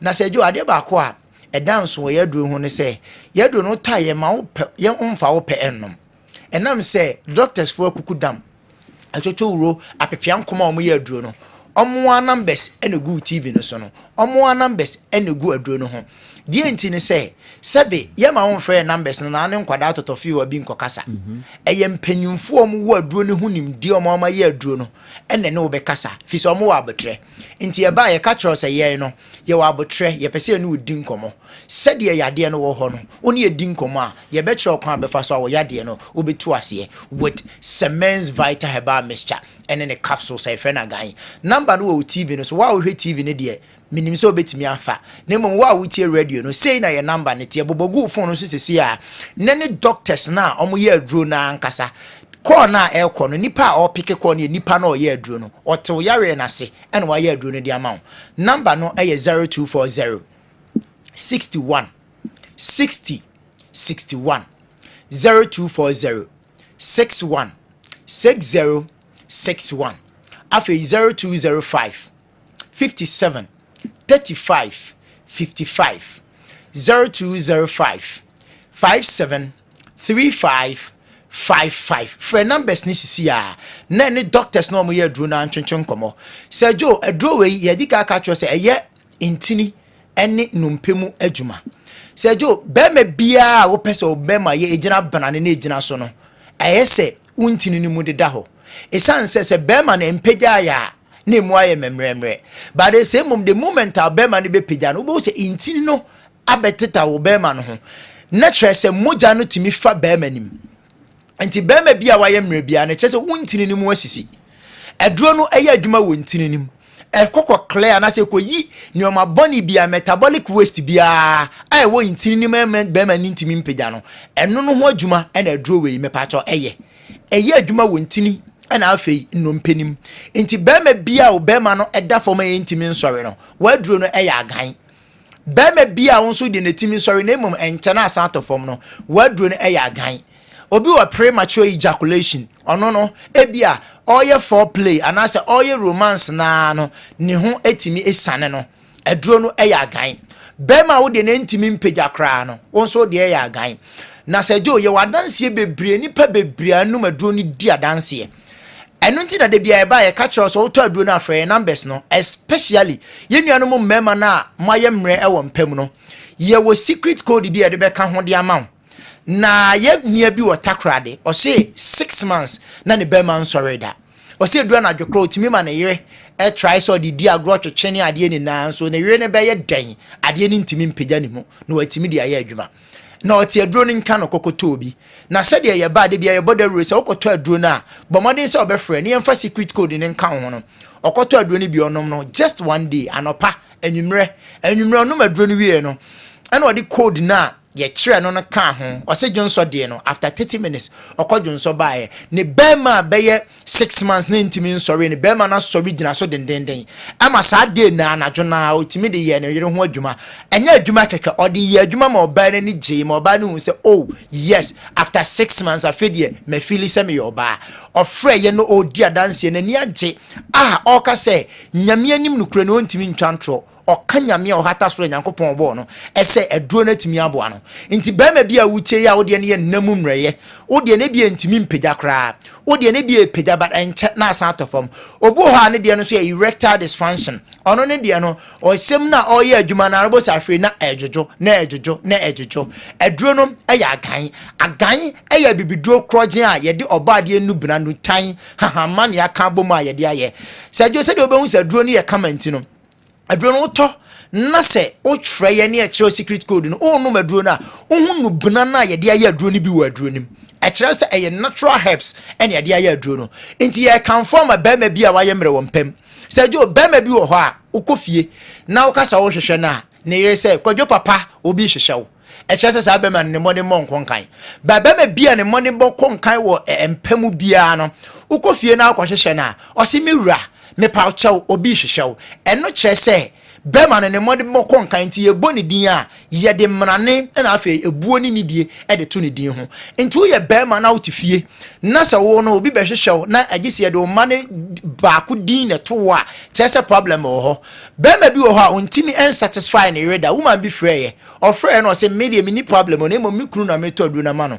ɔso ma ware for 12 years ɔma wo mamu miensa efi so mo ware oni ni kunu na ma ono ne ho nsane na na se ne ho maida So imagine nurse oba no e ya de e ha no ene nti no wafra auto aduro ni bi de akwa ne kunu nti wo oba na wutie ya to aduro ni bi koma wo kunu me pa cho ye ka che oba bia ono so ne menses na emayi wo oba na se wo menses na emayi obu ho akwa contraceptive pills ebi akwa ye family planning uyi ye no o menses no esizi anasa won sabuo ne ntimi mabiem kra na no obi frɛ o se 2 years na omu ne nsada ene ye kyerɛ no so onkoto aduro ne bi ene ye kyerɛ no de onyenka aduro no ho sajo no kwasama kontompo bi anim sɛ after 24 months ana ne menses mbae no okoto aduro ne bi a onom ye no ne menses no e flow ofra odi adanse obi a ne sisiye ne ya bia sajo ohia aduro ne bi ba ma bia osisiye o ya oba bia o nsisiye ne ya sajo ye maame nom emma na omo Kumasi kejetia any central market no obu ha otrase nam sisi yawe ntayi se nipa mienu so ni mu amana tenase o sorry at the same thing na se jo se nsuo to no obi a pa adwane a me ma mo be da na watimi asori adwane bi enam sisi yade koto semens vital herbal mixture ne capsules ni bi na fe friend numbers na egu aduro no ho no ana number na egu TV no so ne frɛ ye be kire de be ka ho wo sisi yawe na be kɔ se jo essence aduro we age best waist pain drug of the year for 3 consecutive years baako miensa so ena duro we agi abasobode enti bomode so be kwakoto bi say yesisi yade drivers for na mutwika ekwa akire bokina ne ade no mo be hia duro ni bi me pacho fitter for na mechanic me pacho wa we mason ni carpenter for wa we adwuma denbre for mo amotetete offices banking ene ade ni no bia be hia duro ni bi afa sciatic pains obu o say ana me namro mu intini na efiri me to ase ebebe ka me namro mu ne twetweme eno ye frɛ ne sciatica sejo obi a wo sa de ni bibia no ehia se men's vital herbal mixture ene ne capsules ni bi bomoni so benya aduro ni bunya aduro ni bi afra ye numbers no na ye nkyerɛ kwa abefa so abe use no na fi entime moa enyi sa ne oma ne mfamfiri ho emfama ho sejo oba bi ho ni atenka ono wa ese du fochie no onya koda ho no ma o se wo de wo ye wi ano asɔre na wokɔ eba sa enkon kan sejo de bia ye ka ye se ye mema idie ye the sex and a release your stress so oba adwuma na se pressure bow so na wo ye stressed up a ukofia o expect say wife ebe ma good sex oba ma good position oba ma good styles say the baby release stress no adechi a wanya hoden fofo no asan de akwa adwuma akwa ye adwuma e de sika ba fie ba be hwe busia na se wokɔ na wife o de fa ha na o twetwe ne ho aha ye me ya da bi ye ni sei menye ni sei oni style bia o de ma o de bia all fall down na o ye kakra bia o se ma bre me de sisi ya me ya ebasa eye ohaw kese pa ewa wawenim untimi nyi sabi ennamu agudie emfiri awawem enti uyo oba na ompese wawadie begu uyo oba na ompese ukunu kwa abonten na obekwa kofo ba afofra sejo ade ba ko ne se enne ya gan no na no Saturday me fa krom na said the young girls ni si to no nya asem ketwa me from sexy queen double for said you mu si to agan no nya asem ketwa nam se omo to agan na omo no ma ebo omo emma omo himfie ho da ho ebo omo emma mo ja no tumi flow kama enti se sa ma we mi koto aduo no omo nom na se ode kwaje ukunu a utifie a wa no aye bomodi so betobi na odi abon ho ban ayi a low libido anasa tenka wo from ni bibia free ho sejo bebia benya dro bi ato PFA pharmacy e Watafuni road e wo Kumasi ya akwa dodo bi a opebia no ukoko tubi akoton pen ba akwa benya bi ukọ nkokọ ye anti akobam e wo nkokọ market hillside pharmacy enso e wo nkokọ ukọ benya bi ukọ nkran ya eye okashi drug lane no eye Hallow Herbal Repass Ventures now ha ukọ won sabeka bi me pa choko for dia tinatet herbal won sabeka bi sejo your numbers no na ya sorry so 0240 61 60 61 0240 61 60 61 0205 57 35 55 0205 50 57 35 55 again men's vital herbal mixture. All right. Young, you better sipa again. Pim say, omuna akofa again aba Mr. Numbers na young dia tudano. Monfre na moni omo enso eni enkomo. Kessben television, Kessben 3.3 we a midfield action donko na epegemu ama holistic news enso atwaso ya cameras no eko eye abonten ene amanfo kodi nkomo kakra yenko na yentie nsempoti a omoso ede eto yanim yenko na yenko fa nkomo omne yedi no kakra. When is Kotoko Gold Stars nations out of lines? Why not who's over to me Agileke? Me the nations jam pe. Say Kotoko ba be jia be de abro mutim ni nya de. Nations jia ye. Me say nations jia no muso ko Africa. Say last year ne dreams ko e omuko ya de. Aha. He say we mo omuko bi omuso ba ko ya de. Kotoko ne ha say omako bia na say omuko emfa. He say nations ko bia no muso omako ya de. Ba Kotoko be jile gini de nations nye. So we have minti abeko go na nkokona. Abeko go de nkokona. Ai.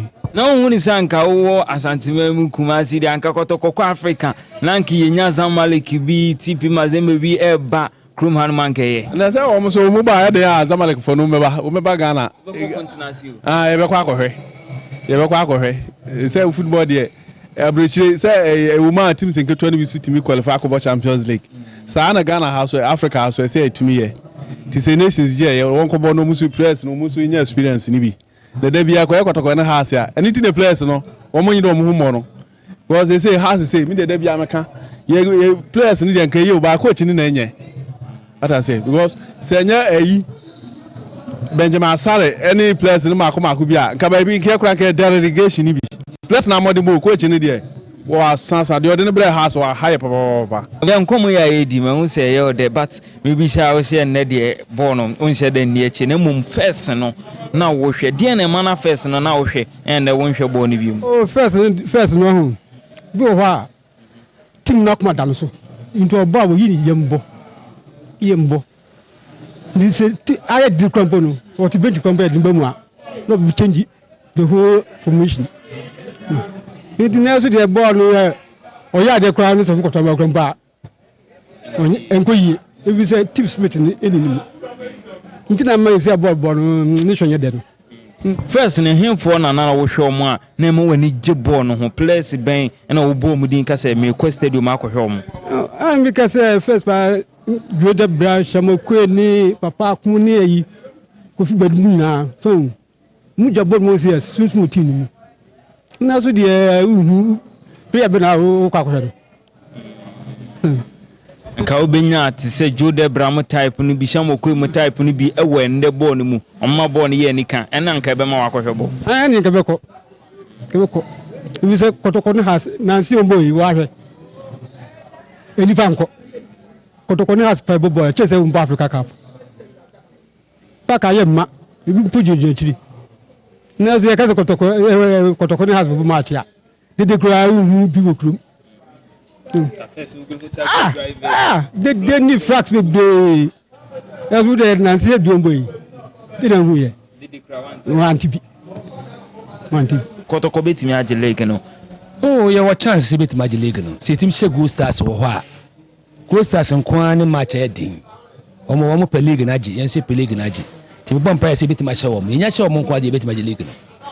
Unjin this Dr. Kwame team nations abeteki lead with 57 ebe hadwen. Oh, nations so ne say almost many Samates. Say and also bibia beat Messi. Nations for omo no. Musu Kotoko be league no. Me gidi Kotoko omo de da sa 3 matches Kotoko be win nyina. Omo amu ne ye pre nyina obi a berusu wa ma ne Kotoko fo afa ho. O gidi pa. Gidi 3 matches de be win. Now you say ayi bazi to buy. You lose match bia. Match bia yibo bia no. Tu say afena boy last match e she 4-1. Nti they ba ko she. They be she 3 matches nyina 9 points abeka points no. Me she 3 matches na kan be dia kenya be she nyina. Wow. Oh, yeah, Jiliga Sanji FA Cup. Double no. Yeah, African Kotoko FA Cup final our bebo Ojia or the Beko Africa. Obe pese Kotoko be GFA Cup no Wakobo Confederation and also obe pese obeje league no Wakobo Champions League. Confederation there na ho odin wo form. Me de me hu say Champions League and hia me. It is Kotoko timi bom modin na mo gi no mo ko Champions League ya me pe no mum esne Confederation no. Elu ne di manage ho pa. Obi be kase Kotoko Africa ni bi ache ankonko sha same free confederation na next season wa yere no ho age league no na wakoba Champions League. Me say un ankel twade. Aha, ankel twade. Enwuno, ebrekura enwuno. Idi goro ko se o start se o ko confederation me ho mani nyi ho. Enam se wo ye Kotoko ne de e se o ko Champions League. kɔtɔkɔ yɛ kɔtɔkɔ sɛdeɛ wokɔ ɛyɛ a Egypt a Ari for ɛyɛ Ari no saa na kɔtɔkɔ nso yɛ kɔtɔkɔ nti ɛwɔ sɛ kɔtɔkɔ ɛkɔ na ɔkɔ Champions League ɛsene Confederation no na kɔtɔkɔ no ɔmo wɔ outstanding match baako bi wɔ a ɛyɛ FA Cup ɛno deɛ megye di sɛ ɛno deɛ ɛkɔ soro ba fam a ɔmbɛgye but meyɛ asene no deɛ deɛ ɔda league no top no ɔna ɛbɛgye league no who ni say be any Gold Stars ne kotoko Gold Stars nso a chance obetimi age dabi Kwame Chene say na aka na 3 matches obebo 3 matches na obebo no say obebo home baako no akwa mienu obebo home mienu away baako na wo hwa amadama hu yevan tutuka what I say na ewiase so wo furu na usuru na friend Masa Red na papa isu no wa hwa baby oda sesi ana wa hwa ne din a okura league no obaje and also say Nations FCG are on Africa or betimi ayi bibi on Africa betimi ayi ade because social players na goalkeeper no ya ade goalkeeper no ya ade and at the same time no so almost some players bi miensa bi a minimum mu din de but omo ye good ono mo bobo a omo ayi o madwene mo nyina so mbe bobo and players ni mo na so Africa no ye kan bebre so nko bi da enti ono so na ni abre say ono so ko Africa no ko hwe baby kakra ebe boa ono so na brabo ne dachi I do the big take time pa because we say the team no even me ko hwe kra no se kotoko me se kro be boba we say say bo ne ko say minim say with time ne nyina be sen aba back ne akọ but no be yes e jai hu na ewo achi no eso ti bebredi e de sa wodo na be sen akọ because o ma minim o ma me friends on support kotoko nyina even though park no o mo nko bakotoko bombs yes e call saying scores near say just wo doni wo ho ni mu maka ne o man kitinkiti bi am gidi say ba ye besi akọ enyi bribe ne sa ne o mana e call so league nim na o kan wasem ne mfima o ni say ade na kotoko ya o mo betimi asa go back to the level and o mutimi de compete ala le ne Zamalek mo at that time. I think so they should start from say player bi obeji din wo league no at least players 3 gidin season bi omo nsan ba akomra e bi league na ebo no ye beti se player we pan na ya ade mo said e bi mu ko Morocco ne South Africa ne other neighboring African countries we say player we na league no ya ade munto ne mra munto ne be ye den ya se ba be hwe de obo na ye omo oda bia no na as a management bia ba ne asaki players ne de bi ba de a ne hwe ne be ye den che me ko se di match because Ghana players in fact I say we are almost serious. We are as a European matches in common movie because ball on bono. Oh, so because ball in your face. First, so there. Poko few time no. Na ball na fe pa. O cop stadium. Because we say player win akwa here no.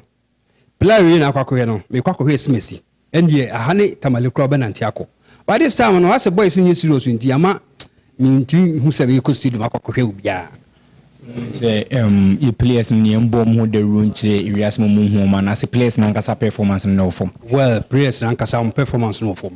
Form papa because omo training say first bada boys need training omo team juggle from stadium to casting the na papa omo be juggle players omo diamrika kakran this how we be ono o try the game na okonya for so ball eti ahodi ni ho ahodi ne ho better say first no nti so mo ke come ho na omo ja ka na omo tititim na omo ye exercise ana papa bi ana papa no mo fu pepo no mo kolo mo ba eno na ehun say yes.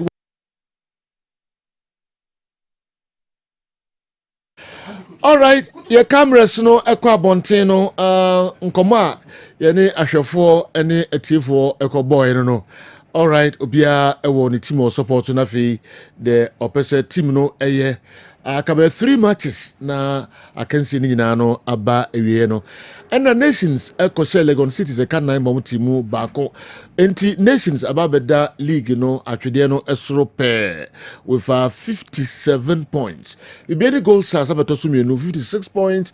Heart of Lions etoso miensa 54 points. Kumasi Asante Kotoko etoso 9 with 54 points. Na Heart of Folk etoso enum 49 points. All right. And until says 3 matches are Ako Biano Nations ebe trefie on this summer text ebebo na wakwa away Ako share eye baseke Holy Stars Nations bɛkɔ away ne Baseke bɛbɔ sanso ɛna Nations bɛba bɛwie ɛwɔ home ɔmo ɛne Heart of Lions the Nations matches mmiɛnsa aka ɛno no sanso na Gold Stars matches mmiɛnsa aka no ɔbɛtena fie ne Kumasi Asante Kotoko abɔ afei Mamenhwe we Kumasi Asante Kotoko games alright ɔbɛkɔ Gold Stars na watena fie ɛne Mediema abɛbɔ ansa na wakɔ Vision FC Kotoko ɛbɛkɔ Gold Stars ɔbɛtena fie ɛne Mediema na afei wakɔ Vision FC ɛne ɔmo nso akɔ Mamenhwe de toso ebiom ɛyɛ Heart of Lions ɔmbɛtena fie ɛne Young Apostles ɛde atai so Heart of Lions ɛbɛkɔ Young Apostles na afei watena fie ɛne Bechem United na wabɛwie ɛwɔ Nations FC Abrankese Heart of Lions ɔmo deɛ no ɔmbɛkɔ Young Apostles ɔmbɛtena fie na ɔmo ne Bechem United ansana ɔmo aba Nations FC yɛnhwɛ Gold Stars ɛnso Gold Stars ɔbɛtena fie ɛne Kumasi Asante Kotoko abɛbɔ Gold Stars ɛbɛkɔ Brekum Chelsea ansana wabɛfie abɛwie ɔne Accra Lions nti Gold Stars ɛnso matches mmiɛnsa aka no Gold Stars ɔmo ne Kotoko wɔ fie ɔmbɛkɔ away ɔmo ne Brekum Chelsea na afei ɔmo asan abɛfie ne Accra Lions ɛnso ɛde aba abɛtae so din. All right. Andy, in just a minute, me kwa ba na fi. Yo nsem eka twetwe ho komopa. Yeah. You know, you need to finish hard. Yeah. So we games na akana. Edding obia game setting. Especially omo bo against a two hofon. So we Kotoko playing against Mediema at home, it will be okay looking at the Kotoko games on my ball and after Karim Zito buy 4 games on my ball in Kotoko remain undefeated. And the last time we shared 4 goals was way back in January. Okay. Against Vision FC. But on my babesha, in Kotoko at home, though Mediema will give them that scare at home. But I don't think it's anything be brave as compared to the game against Baby and Gold Stars. Yeah. Oh, Chaki Kotoko ni Gold Stars. These are 2 teams will be up as or Jilikino. Into omo match ne be cracker in Baby and then it will be very decisive because of the Kotoko performance in a way. Okay. Now so here Gold Stars, so I said you could break a very difficult place to be. But as I call we know Gold Stars need team away performance no more yard. But at least Baby Omo do there if they really want to win the Ghana Premier League there. A whole year Baby also Omo come with very good results. Okay. And weekend the Omo Kotoko, you know, Karela best Omo home no still Omo the shock of their life. And Omo ye lucky against Swatemani Swatini. But so we games na akana. We are against Kotoko and these are 2 teams that will be up as or Diligino. Okay. Until again home will be key. Now free what no about Nations so dear. Nations in Heart of Lions will match. In the Heart of Lions, so yeah, part of the top 3 they want to win the league. In the no so be a decider. But again, home will be key. In the so check 3 or 4 teams now. Yeah, just a league in na ba quoting yajena. At least ye benya Nations Heart of Lions, ye benya Kotoko Gold Stars. And you know these are key games. So person winning games and also team ball home and san and name team akoyi. So Kotoko person still part of the conversation. So on bet me league na they should win against Gold Stars. Yakoba Ebesan Ashemu Ebiom Yeba. Tell Andy we'll meet at Mayanka this afternoon. Wish him happy birthday for me. Bernard Amofajantua, Brekum Chelsea owner, Esibin Famro. Don't was this year Mayanka, and then I'm going. Okay. Or special guy you had my boss one Ovi. Andy, Chairman, Mr. President. Yeah. That's so we share Andy happy birthday, but Andy see in his come. In his come, Mayanka there. Okay. Oh, there was almost Kushia. So shall no. Andy person no 12-1 ho baby. So Andy person spending in the correct into baby we hu no into omra ho. So no so chire. Andy the other one do this come Andy nyesa. Back once mama. And enya wo nso na wo beka no oni do be there. Take ya otwi me there. Mama see me hide. All right.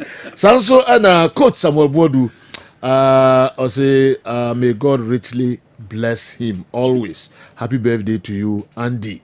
Coach Amabodu, as you say, Emma. Yeah, and in Nipapi, messages are Basaminfa, Emma. Yes.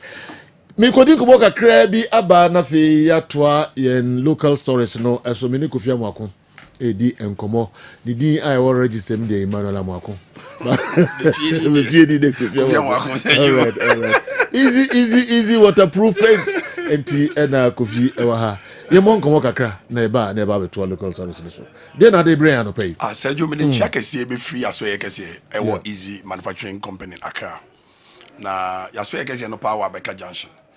The Medibre Asantimane Ghana man anopa wi ne se odonfo adomo no wasi ofie wi na anampokra ma me anana na bi na de agiawa na ye japade tie de ye buy easy waterproof paint ye free no more leakages because say odan enya problem and odan on chance ni nwunu anampo odan say paint one was so de bon ban easy waterproof paint. Okay. Enti ebi apese o frey na bia no ya twetwe nkomo a ahomatrofo is na abefrey 0593 70 76 96 0593 70 76 96 odofo a wo fia sabre wasi ofia wi na bia ogusukura wonwie a waboso de ka nyina na say Sergio ya we the peak of the rains. Is you no start to say ya afi na dan a efon pa ye ba be hu ene adan a efe pa okay and so wo dan ma leakages problems ah say wo dan nwunu a paint won so abadwama so a ene obi eto Sergio the way o mo to no me kwa ma wa and ra me fa Kumasi 6 point na papa bi aba be fa be 6 of the big buckets. Wow. Also the conqueror. Wow. Eti the make catch one say platform we a very big platform ye metwa nkontompo bi ankyere adasani ana santema na Ghana man. Se wasi ufie wie na enwunu a beto easy waterproof paint na wo beto ade yan se ye be frosro se je wo obi de na ye frosro no na your boys na ye den akako painting chance no so ama wo de kan say en mane nya odadwe kra se okope carpenter kra na be padan no so the only thing na say wo beto paint no wa che color ope color bia rainbow color bia wo bi se bia be say mix color crest ma wa e wo bi na your boys na frosro no mako paint ama wo omo paint ma wie say wo wie for the rest of your life enya de chance no be nyunu bi because one nya ni say na say a and my TNJ ni POP no so say into bebo company no times 2 and no be solve roof no was be solve TNJ no oboka enti ye wie ni say ya na TS dan no ankasa obehu say na obeko obi dan ma na hotel ba bia ba koda na dan na sin na yeden a pro na start say a pro so start from the ground level now say a yellowish color na ye no ho brownish color we say jo ho obi dey na that TV no so obi dan mo enti say be dan we wo dan ma sabe enya nika very bad all because ebia na babia na ote no na ukoto asase no wo hu say nsuom anamboko an clay no mo dey blocks na mo dey twitwa blocks na ma blocks na anwa no na clay wom ye kan say hwedan we owo besra wa sebe curtains na dey akata so ye dwen ho a na dan na sise na tie enti we nya nika say jo enti dem kan nyina ne say enne no paint won waso e wo dwama so ye papa enti mi solve e bad mu leakages abontin e ya bontin ye de paint veranda so ba biara ye de paint floor. Eti dey can say easy waterproof painting na so no sabre wo fia wo hwe me a wo tie me wo de phone be screenshot numbers no no afre yen eye radio ni TV so ntenye bibia na ebetimi aka ahwase ma kire wo ba frɛ na ye ne wadi nkomo na wa kire de obese eye ma wo de den say wo ba beto packet ya na kese ba ko keto ba ko wo beto wi a ye paint no eye paint bia eye so special say nya say ko ya na wa mix na wo de ye dan no wo be den wo be chemu mienu uchemu mienu wi a papa painter obe re paint that dan e woda no no because no nye ye paint enti de kan say wo re wi a no some paper walls no obe some paper walls no wo some paper wi pa no why den one more be walls no nya be wi na futu obadan no no clean the person change na say your smoothness level your person dan ye so smooth say there e dan for free kran ya plaster then after say wo di nsu afra no say jo ye paint so to nsu keke na de fra wo wo di so no fra wi a na fe na wo de den wo be paint dan no wo paint wi a Obama paint na woda no 24 good hours. Say be as no rewe na painting na. The same time tomorrow by this time. I feel na be paint half na ka no. The same half na ka do so be fra. Na fe ye de no na be finish na ma.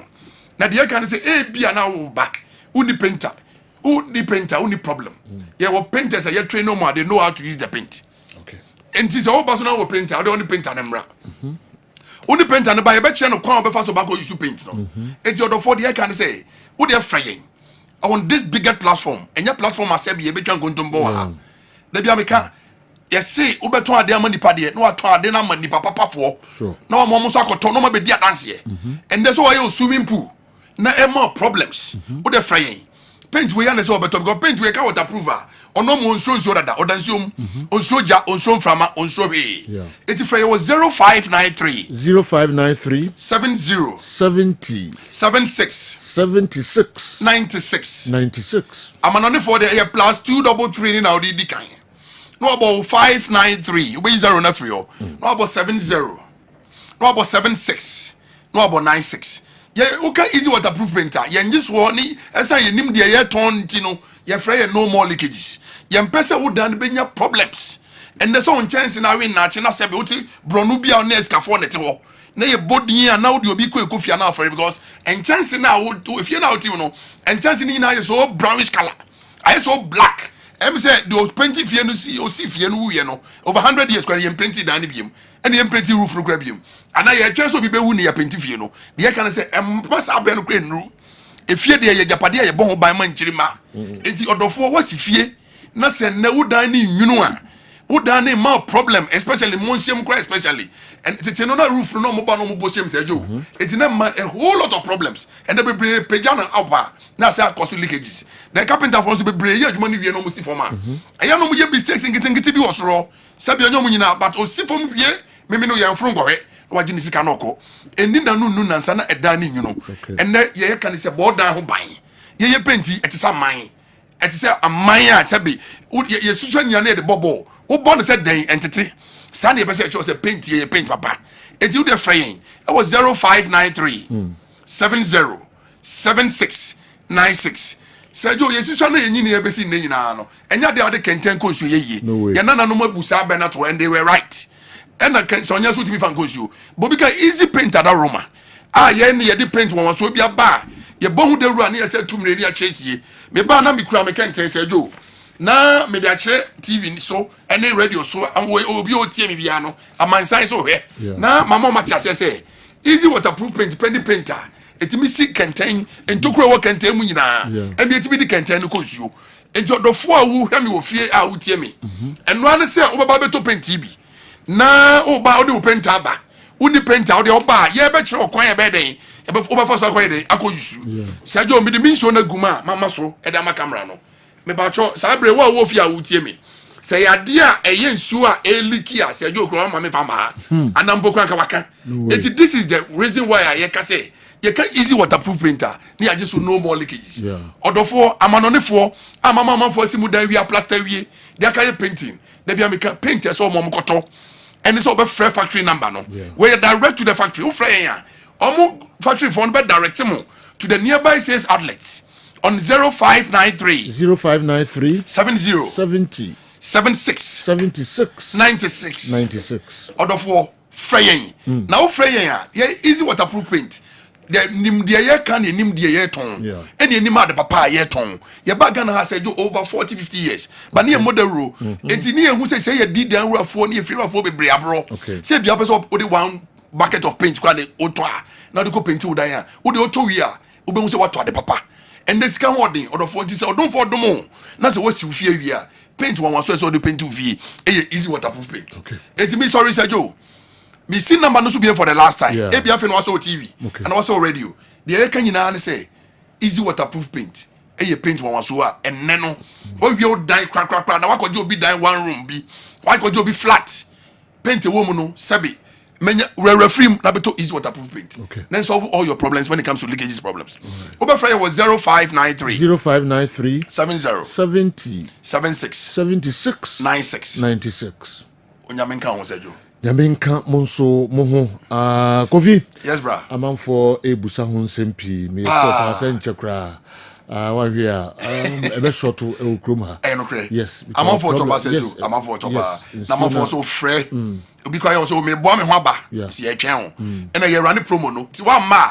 Busumi we awie ye ende e bo na e deje no. Yes, it's the who here be as you ratem na beto bi. All right. Kofi amwakwe bedase on the kasama former easy waterproof paint. Komo hwam out there brand no nkomodo there brand no ma mama leakages no en hamokra. Osi easy waterproof paint no more leakages kan we.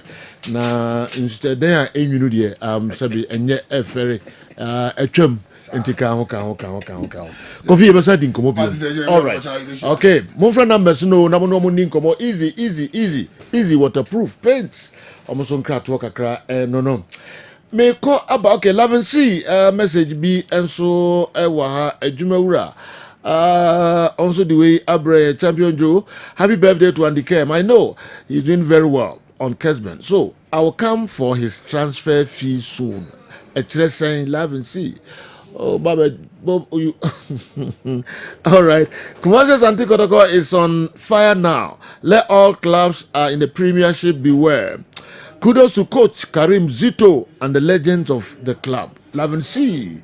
Adwumawura ankasa and ediwe and so abrain. Well, Emraso say me ko na ministivo and so kodi enkomo kakra Steven bra. Na ose ene obehwe Kumasi Asante obehwe Nations FC akwa omko Legon Cities no 4-1 obehwe kakra e de amaye. Enti se why ready Steve me ba ho na som to asomame. Adeɛ sɛ bobo kwanedin edi Nations FC ewuram ɛwɔ nkran popuri mantem ekodi nkuni mekanan ɛma bobo kwanedin edi Legon Cities ɛte ɛkanu baako na nsa ne bɛba saa game no so no nano ɛyɛ kwasiada odwani echirem ɛwɔ ɛyɛ brekum ne no mountain so House of Folk ɛkɔhye ɛyɛ Chelsea ɛka baako abrom ɛntimi ante na ɛno na echiri na nkampanyi sɛ efiechi eni abofo no nanso so no match na echi no ensema aba ɛyɛ the penalty claims Bobo Kwanidin at the Chelsea supporters. Hrem said there be referee Abewia won at the House of Folk. Ain't there were some incidences in the game. There was an KG penalty at the Bobo Kwanidin at the Brekum Chelsea Bobo Kuno. Now no and quickly a better running through now ye try who we are. Yatwa a no game and to draw one crying and then a mountain and so as a boss. Ain't he and also any is see Etiano now. Player in your tower, I branch any day at the air Zakaria Fuseni for air Brekum Chelsea. Zakaria with the ball here, no, any player, all pass no at the 18-yard box and answer the goal area. In Sebo play near to me, Edim Commodia. So pass no at me, Ako and Amankona FR ball now born ready 18-yard box and answer the penalty area. Now, this is the first incident. Chelsea supporters and as a football loving fans, who say no Sanka referee, Eddie penalty, Eddie Momo. Now, boss, say we share a year. Baby ya circle ni dina ball no any object na ewo wanim white enso ewo screen no enso eso na nti wo hwe baby a ye dot no asi na eho any baby a ball no ewo na so hwe two players na ewo 18 box na they are at par na nsana yebedi sa incident we nkomo no yenhye ade bi ewo akide ha no look at the position of the referee ewo screens ne so enti baby incident no asi no ade say referee no a clear view of Adia AC over the 18-yard box because the position no any baby Adia no AC and I say incident no AC no Adia say over clear view. Fast forward, sir, we share a image way our screens in this way. Has a folk player no answer at that Bobo Kwanidin Chelsea striker and also there. Now so there was no push and as a contact there anchor so football is a contact game. But question will be on say enough say I was a warranty penalty claims and boss say you play now there. This call referee ejinema wanyi penalty and from Bobo Kwanidin at the Brekum Chelsea no was the right call because said has a full player no and pushy Brekum Chelsea player and phantom from player no econo the striker no econo now who say or simulate akwa pay the favor of the referee na referee no say there be way a contact game ain't say me penalty no my convinced met me age at the amount there should be a contactor a warranty say make me a penalty no and so it media amount referee no call here so one penalty and from a Brekum Chelsea no was the right call yet me edi ho enkomo nti I side to the referee so one penalty and from Bobo Kwanidin edi a Brekum Chelsea e was that incident we are eno no enso etimi esiye wo abra House of Folk ewuram enso so e wo eye Brekum and the mountain so now this is the second one I know so etimi esi e wo game nim na boss say ye di nkomo e wo circle nim dia and 9 na esi form no eye has of folk player no and 9 and esi form na boot na hu se eye white e wa akiri hanom no me ma dot na watimi ahu ni ye dia wey eye bobokwan din ade eye Chelsea wo mo striker ne 9 and wapaja wo de ba bobo na 9 na esi form e wo ball na nim no eye has omo eye player ni mom and ne 9 esi form a wo no e kwa clear ball no in this situation and no show the position of the referee and the AC over the 18-yard box nim na position wise no referee no ebabi a wogina ne AC no or clear view or better angle a wo de say ne see no obetimi age penalty na so wontimi enye penalty enti se brekum Chelsea striker and na yapaja so okobobo na has of folk mom defender no and na yadikan kwa clear ball ne de referee decision no take here one penalty and from abobokwa ne den ade brekum Chelsea no was also another correct call a referee no etimi enya ne yie ema game no enso etimi eflow ye into this incident nso no many referee adari ebe ya adwen say one penalty amfa ama bobokwa ne den ade brekum Chelsea nano kwasiara ewo brekum ene ne mountain enso so there you have it as a striker na down to the 8-yard box na na say go penalty area na nko hwese betumi age penalty enso etimi ede amano ewo saa agokansie nim wo enano kwasiada ewo brekum ene ne mountain enso eso na ye hwe ne etimi ama the last and I say the incident e twatwo ana bobokwa ne den ede Chelsea penalty ne dia say ene no so no etimi ekokowie wa bra na Chelsea fo hu ne say da bi referee awia wonum ana osankeji penalty enso etimi ede ama omo wo the penalty area no enso emu it was a corner kick and a ball no eba ya clearance no ankoye amfa ama Hasselfolk ewo ne goal area ni mu a this is the incident na boss enkoma wa hanum ene say me koma chika kra bi ansa na ya baba bia ya circle ne etimi edi ho enkomo de a say wo ba wa chika kra bi ewo screens ni so a ne etie ne say ansa na ball no kra no efo ede ababedu ne sere no so hon man ne ba bia ya circle na na say bia ya tawa no uhu ni say ball no edi kan ball ni kotodwe kra ansa na eba beto ne sere so enti say wo sha ba bia ya circle ni din ene ba bia ball no enso ewa ade say ball no eto ne sere so anka ne nsa ne tie ene ba bia ball no enso etimi there so this is the ball the object Chelsea supporters say who ni say abon nsa no ba bia ball no kokoto ye no ewo ne tie no entimi enye enough grounds and I say wuntimi enye penalty and from abobokwa ni den ede brekum Chelsea into with all the 3 incidents ayetimi edi hu nkomo any referee no say wanye mu bia amfa amabobokwa ni den brekum Chelsea no boss ni nyina no the correct call referee adari enso so no etimi agina na so wanye penalty amfa ama bobokwa ni den ede brekum Chelsea at the end of the day no Hasselfolk etimi di nkunim eka miensa eka bako ewo brekum ene ne mountain enso so the incident esisi mu no na boss yetimi akere ya adwen enso ewo ho enti say question bia enu hanu dia na ye betimi awram na ye di eda enura game a eno so etodwa ewo enkran ene ne mountain enso so na say yetimi ahwe na ye di eno so ho enkomo dia na eda enura bobokwa ni den ede nations ewram ewon kran ekohwe say mamiensa no omonsa ebetimi aka na the end of the day no kokoye 4-1 now with the 4-1 results ne there you can say the correct score line na bobokwa ni den nations FC wo mo ehwe say omonsa ebetimi aka ma enioma enso etimi akoye ama wonom eda enra na score line no enka the rare reflection of the performance at Nations FC etimi eda na di ewo eda enura match a eno so etimi etodwa no enso so emune no nkomo ena nke betimi anywhere dia ka 3 matches edima Nations FC win all the 3 matches na yenkran was champion of Ghana Premier League the 2024-2025 league season no enso wa abra ombe say against bobokwa ni Samates no mawremo Holy Stars no bo Lions e wo fie no watimi anya the 9 months more points menioma enso etimi akoye ediama no na so betimi awini dia na ya ade say enima bi wo ho no se so mo ye e wo tim ne ho se na bia beyond say ye bekran no mo champions no omo ekwa adwama so a ombe hu the loopholes e wo tim nim no matimi akofa players na ba be beef up no mo ko Africa e money mono enso etimi akonkan ediama bobokwa ni den ede Nations FC na wo share the difficulties in your team nimu bia ade say wo share Nations FC boboko na boss wo share omu difficulties omu face ni dia ade say team SCT deeper the 3 matches na aka no ye di hu nkomo ade amawa Nations FC one team say team SCT deep finding it difficult say ombetimi break down na way any template 3 matches na aka edi ema bobo kwani den edi Nations FC no wom ebehu 3 matches na aka na enyina emu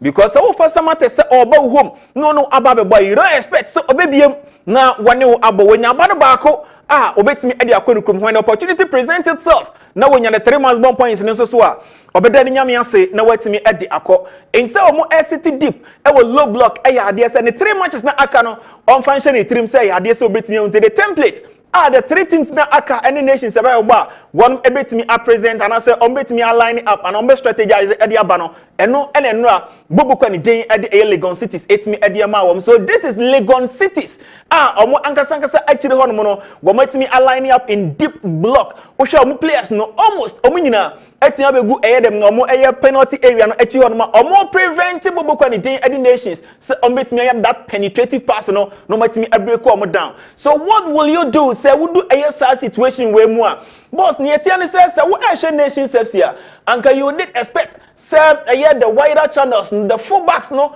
and so ebetimi adjoin bobo kwani den edi Nations FC one attack no send be ya what the wider channels no betimi created the triangles na eno ebe force so Nations bobo kwani den edi Legon cities say back line no ebetimi shift to that side na etimi abreko mu spaces na ewo mfimfi one edi amomo na we no say betimi use the wider channels no etimi edi aqua another area how betimi edi break team was sitting deep and so in this manner no say ubenya player team sitting deep say ya obetimi atweba kwatweme no some of the players in be free no wetimi nya spaces na wetimi edi ball no and so etimi edi room enti say we Nations FC ade say fullbacks no etimi adjoin na etimi enya the overload na eno betimi abo omo the final third amoma create the needed chances no mennyoma etimi akoyie enti Legon City is centrally around their 18-yard box no there and as the goal area no making it difficult at the Nations FC so omenya that penetrative pass no and so etimi the amoma strikers no na so the straight strikers at the Nations FC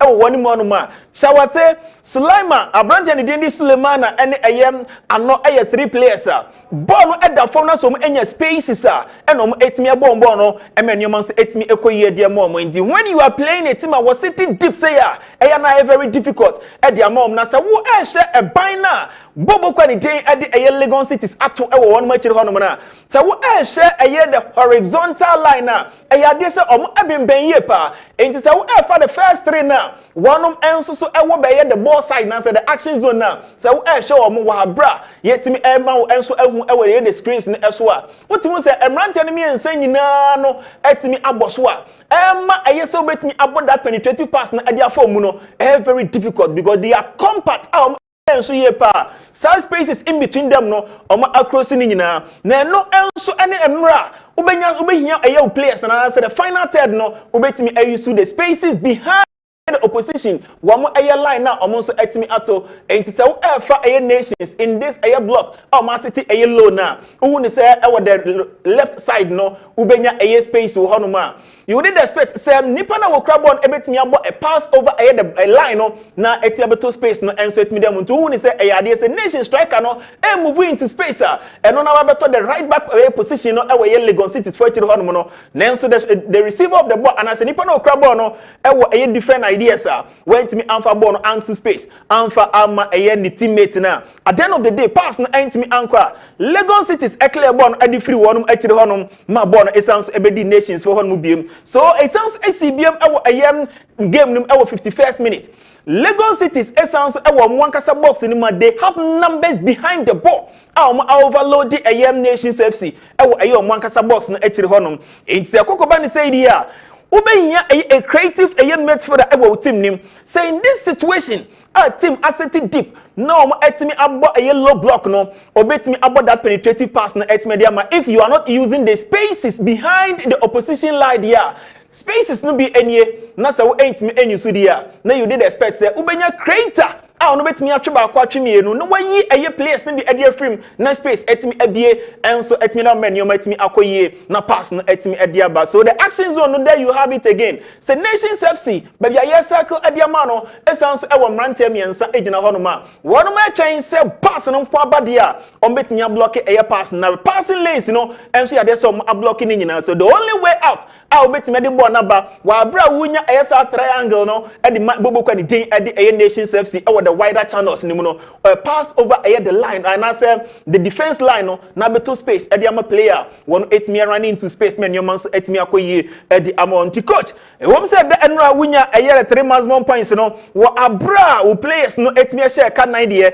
na nso teams sit deep and very difficult and so 8 me e de am eye wo creators no e wo the final third say on bet me a create dressing room de be ka see anyone mu bi na see anyone mo dia eye na ne e besi wa group man so no ye gitum say eye nkoma matimi adi when teams sit deep in such striker aya na wo share ni mu say the fullbacks enso betimi join attack no menu matimi akoyi say when the fullbacks join ne wutimi enya ene say wo wingers na nanka ejina the width no etimi ebe inside ebe can strikers no ema wunya 5 enso so the final third e the ema team no. So the question abi bisa no say Nations the final third no na wo fa the wider channels now where are the wingers wo etimi keep the width e the ama Nations FC one bobo na be force the opposition defenders no matter tension etimi akọ so na spaces no enso etimi ade aba menu etimi akoye dia mom because this is a Lagos City sir. The ball side ne there they have the numbers, they are even the numbers and so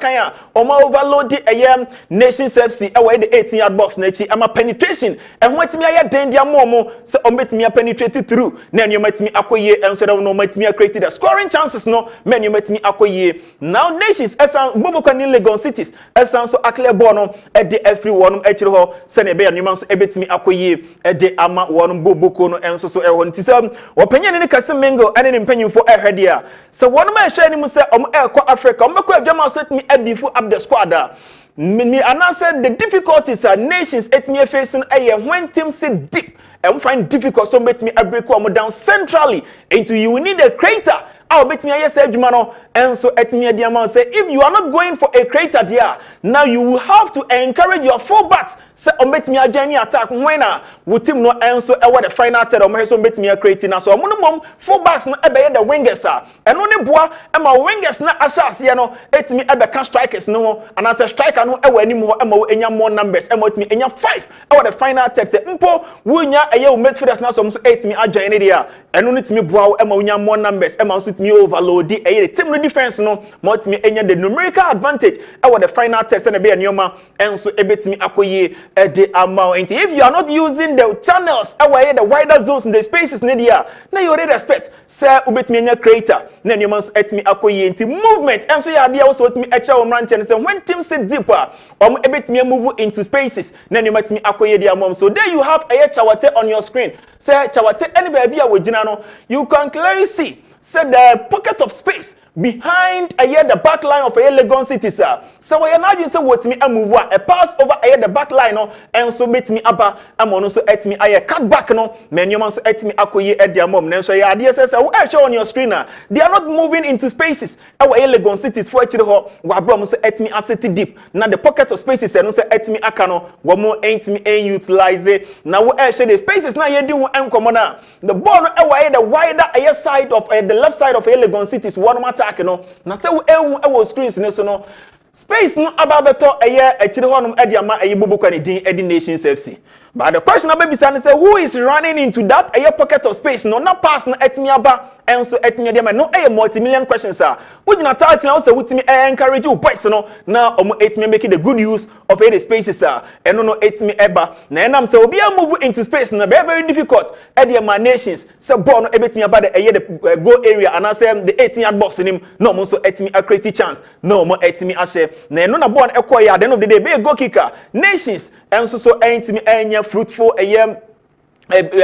fruitful chance be an free chance eno no etimi eba ye na se ye di nkomo no mo find it difficult so on be break teams are sitting deep down no wo mo esan so eye ade ba kwa without the ball wo hwe mo high pressing man the high oriented eye pressing mo etimi ekọ ya eye ade obetimi bo eye nations boboko no enso abaso say they were struggling so o mo be break teams down wa bro asset deep without the ball the structure some air pressing nations boboko and Lagos cities high up the pitch no enso eye ade so bobo mabaso enso so ewo hu so the high press ni ade say ekoye de mama mfo so eye Lagos cities wo mo build up from the back ni nyina no ankoye enso entimi amfa mo the long balls never ye ni nyina no wo mo etimi epeki ni nyina ma nyoma koye enso etimi de mo so nations ekonya eye the 3 months more points no nenso the deficiencies in their team ebi eye say team SCT deeper wo mo find it difficult so ebe break wo mo down but with the high press in there they are doing it right nyoma koye enso etimi de mo eda enra ewo enkran ene ne mountain so Okay. Steve, yabeda si emphasis enra Nations FC. Omo ene Legon Cities match koso e won kran no munkomo na waboye no. Me call Dr. Amuzu ho kakra bi aba na yatoso. Ba Amuzu Herbal Clinic. Na megita means Amuzu P Herbal Mixture. E drive the faji atuma ebua honam yaw. So be said doctor meti yaw me bema no mu. E don so a meti yaw na don so a me bre ana se me bema me yem pepe de wuhia e ya Amuzu P Herbal Mixture. Doc many me reach yen ho sane me ana yaw pa na mete. Se we na wo te se bema de dura mekanfo ama wo no e ya Amuzu P Herbal Mixture. Obi said dog me hu se me jonso a ana jonso ne nyefe ana pam pa no wo shepa e jonso na echi dog me jonso ase na bia kam e mo sa se ma ya se e me ya be ma wo sa haw no me kanfo Amuzu P mu nya beko di oti ya o ni ntohwe no mo de ni ntohwe na ho no sankofo nyina no me kanfo Amuzu P e ma nwate obi said dog me jonso ana e mo apai we nam sen obi said dog me jonso ani nsuo kwa totro efremu ba ena obi said doctor me koja na so se me chemu a obo sa ka frɛ na nsuo man efreba no ba de awuhia e ya Amuzu P Herbal Mixture oba so a otie mi a obuni se wi a echire no pampan ko na eka ko na eba me kanfo Amuzu P e ma wate oba so ode po how quite how nsuo basa egu wase de pe yie pampan ya no wo shepa wase oba odun so oti yawe wadro e ya Amuzu P Herbal Mixture obebu enkeka ye na che mamno kasika fio na himfie bia na abie ni kuru na no ekọ ho a pampan ya ohu no nya panketua amasabi ni confidence no kwa na ekọ form obebi otiemia otimi bu ninsa in bleeding obosa within 2 months no bu ninsa mprenu onya nkeka ya na ya osa pa Amuzu P nu mesa nyina ejai wako twa scan de so wo PID unu kunu hia ni nsuo nyina se na asa na chi aba enam keka na akogina upio de nu nti onya Amuzu P nu mu a sa ha ni nyina be komo ho ato say nrei ukọ pharmacy ukọ drugstore herbal shop obenya bi etu no anya bi ato wokumasi akodani herbal misi herbal apidank omo mbrom sa nso na icof ni Colinac omo Ashtown Accra ukọ kanshi dragley obisa na nabuache Kingswalk Tinates Repash and Hallows ebi etu nro makon anase dudu pirano ukọ no so pa Amuzu P a obenye bi ato se o pese enu semise bi a peti bi so fa na manefre for further and better direction Amuzu P Herbal Mixture maudi hio chalo beda hefuasi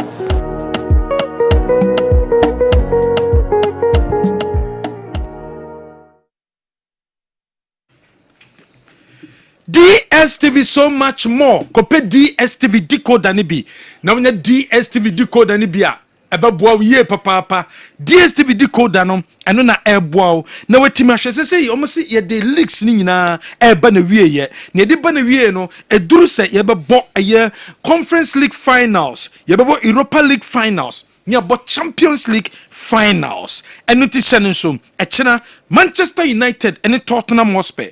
Obetimi enye biasha. Eyo DSTV decoder ne so connect it abra wo dial *759# star 759 hash and on a short code abedal na fe wetimi a reconnect ye we pe Inter Milan and so and a PSG obenya biahwe and a Conference League finals no and so bekoso unya we e baby a gise DStv your home of entertainment, DStv your home of sports kope eye decoder ni bi na reconnect decoder no abra uwofie abra umfa wani nche DStv for one office. Toyota Ghana Company Limited. Woman of the Toyota Starlet no ede aba. Na o se sabre mfanto bibia anim se wato Toyota Starlet ni bi ewo eye Toyota Ghana Company Limited. Womo aseye se utoye ewo Nkran, utoye ewo Tema, utoye ewo Kumasi, utoye ewo Takrade, utoye ewo Takwa. Opportunity na ba ediamao. May busum na de toso eye 30th of May. En shishie dia banie obi a wuto bibia wuto Toyota Starlet ni bibia no fabram na o kan yen sane yare emfama problem bia wo kan mu bia no ye be solve eye problem no e de amount na ade a ye solve problem ye more 20% off discount and ye de ma we eye Toyota Starlet honest ne pe and mo enjoy sa eye nyema ye de ebe anasa ade a ye de abentin tentem wonyanya Toyota Starlet ni bia ko pebito Kotobi na nsusu enjoy na Toyota Starlet no eye car papa car no ho efe car no tremu a ho nkyero air condition bo engineer 1.5 ne performance no enso osoro enunti ena so kope Toyota Starlet ni bi e wo Toyota Ghana Company Limited wo Kumasi am ye ben eye keme office no ne nkyɛn wo pɛ uduru hɔ a obehu yɛn enso ɛwɔ hɔ no aba ne enu enso etimi edi nkɔmɔ na ya boa mansa etimi akebi MTN everywhere you go baby abekɔ bia no betimi yisu MTN no na MTN se my momo app no unyan download di bia download my momo app ni bi fato phone so o download my momo app ni bi e de to phone ne so a e ma opportunity amotima sendisika obe sendisika abra yentu eye sika bia mfiri so zero charges eno koda nche ye my momo app ro download di bia obe sendisika abra 11 deductions no eye zero we eye MTN odofonom sendinisika anasa onamfofo na wo send you musika no use my momo app ni bi download bi na fa send you sika no na betimi aboa wo Hebaso Company Limited and am the Hebaso cream no e de abedwa so eye cream bema and the UC bema u use Hebaso cream na ebeboa wo bema obetima tobi e de kofie na wo UC am enije aba bema ho bantem bema ne obehie ma sese na enije no emwe peyo na ho aba na oba no entimi ema na ninje woba no kwa onsansum babiom eye Hebaso cream apply keep to ebi e o penis no home make sure say after 30 minutes no oba washi ni ye pa o washi wi a na fa oni oba no akwa akohiem enije de mo be fa no kwa enunti na Hebaso cream no any drug store any chemical shop bia be ko bia no obenya bi atom sechere Rural Bank PLC sechere Rural Bank PLC yedin hihye foforo e de aba sechere Rural Bank hyenenso na womo ye pemu ne ma ye adwuma ne aboa mo na mo dwuma bia mo ye bia ne tima konkan no mo na mo didi sui hye so so mo ye asorefo mo bese mo si asoridan classroom and obi pese wo si anasa administration block mission house anasa auditorium bi and pese mo si a de hian so be ko Rural Bank ye be boa mo private schools health facilities organizations groups registered companies mo from the Rural Bank ye ba boa mo business no but I be a sibia me desi me so ampesom ye bia enam se sikasem nko ye bia no ye be ye e dia mamo na ko Rural Bank anhihye woniem ye wo fast track e wo hom na fast track no enhihye ne se wo ba wo bia onyama fi amanone aba wo container ni fi amanone aba unye sika nkoyi se ya ko demorage bomodin na ko pe ye fast track loan ni bi fast track ne chese ye be boa ama ye yinyama no ye yiw container no e de ama ye be clow nyama nyina e de free pot e de ama ni ama ye flexible payment plan na wetimi de tua we e koso sechere Rural Bank ye PLC ye de sechere susu enso aba to susu ni kakra obeto susu ni kakra sa woto ni kakra ye betimi ama loan kese na loan de man ye dense loan ya approve no within 24 hours na loan ya approving at the amount akosika group a year loan and so on mo ye group nipa be 3 to 6 group members mo pesika ɛde ayɛ ade a ɛno nso yɛ obi ɛwɔ yɛasoɛyɛ ɛnso sɛkyerɛ nasara collection ɛnso hɔ ɛno kyerɛ sɛ wahyɛ no nso sɛ bi a ɛyie bi aba ɛwie bɛfie ɔbɛsi ɛba na yɛ printe ɛyɛ receipt no na yɛbɛgyegye sika no ma wa yɛbɛyɛ no nyinaa ɛde ama wɔn nyinaa kɔ so ɛwɔ sɛkyerɛ rural bank plc head office no ɛwɔ Jamase branches ɛwɔ Agona Ntonso Mampɔnten ehua Dr. Mensa Abrepo Junction Kronom ɛna ɛyɛ Afrancho yɛ number ɛyɛ 020-207-7218 ofro number wei so a yɛbɛgye so ne ɛne wadi nkɔmmɔ Grace Gift Herbal Clinic and Laboratory Services ko Grace Gift obi a wɔnya stroke obi a wɔ diabetes obi a wɔ hypertension anaasɛ obi a wɔ typhoid malaria anaasɛ fibroid ɛna ɛha o any skin infection anaasɛ ɔpaawoɔ wɔbi a wopɛ sɛ ɛboa ɔbɛma no ɛfɔn yɛre awoduo nti ɔbɛma no ɛfɔn Grace Gift ɛna ɔsɔ ɔbɛ yɛasoɛyɛ ne yɛboa wo na saa problems a wofɛsi yɛtu aseɛ ɛde ma wo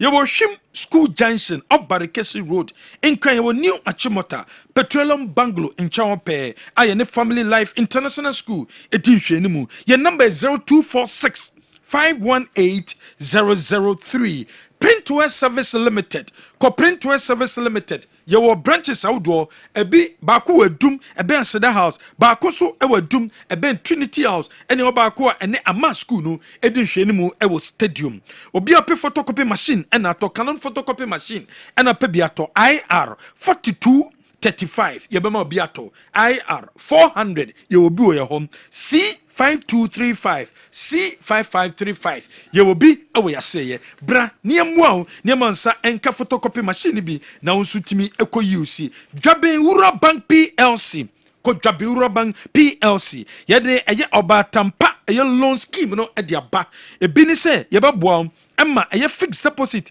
within 3 to 6 months. Wetimi enya so mfaso ahontoso investment promotion ewo ho savings account ena pesobie current accounts dachinti investment shares ana se ope fixed deposit for any chair Dwaben Wura Bank PLC your number is 0271 409340 offer number we so a ye bejo so na jenua se ne sitie ewo yen hyase mfam free Jumedie Sronko a ekoso enne ena womutimi kopie mu enso ho a womo edi jumedie bi eba so Goalkeepers Association womo Benjamin Asare abaso womo so mudidie se Benjamin Asare wobono modi ye pa eba goalkeeping mu enunti ena sa jumedie etimi ekoso a womo abona baso general It's also a way of mistake. Say the coach can because you want to say you keep you focus. The man so being mistake will be because make me mistake. General as Goalkeepers, to association. And almost some GD say Benjamin Asare has modern bar or bono I was through. And so was also bono de my Black Stars into a nano pay and when we did Jumediano a course. Goalkeepers Ali Jara Abubakar Kankani Munina Ekosiaya wamo abo Benjamin Asare abaso ewo motimba wabo ntitu ewo goalkeeping mu sempo no Black Stars o join ye no waya de e ma Black Stars sanso ena eye has team no wasanso aya de e de ama has team yinti kakra na fe yento adwumedie ni so. Years ago most of our clubs did not have goalkeepers trainers, but believe you me, we had better goalkeepers. Some of us were fortunate to watch some of the legends here, and we can attest to the fact that their qualities were top notch. And having quit football, they've seen the need to give back to football, and that is how come they put themselves together to form the National Goalkeepers Union to lend support to improve goalkeeping in this country. Undoubtedly, if you look at the African continent, with the exception of Cameroon, that have had some excellent goalkeepers in Thomas Nkono, Joseph Antwapel, Jack Songo, Ghana can also boast of very good goalkeepers. The late Robert Mensah, Joseph Kwekuka. Where you media koso and nano pay, Bashan so, Cesabre, Ghana Premier League Super Monday, Ebaso, na enra results appear when Nations FC, Woman Dunkunim, Woman Timisha Legon Cities by 4 goals to 1, and then results appear mu, and so they say, no, I'm so my league table, no, say, in a Nations Abedikai.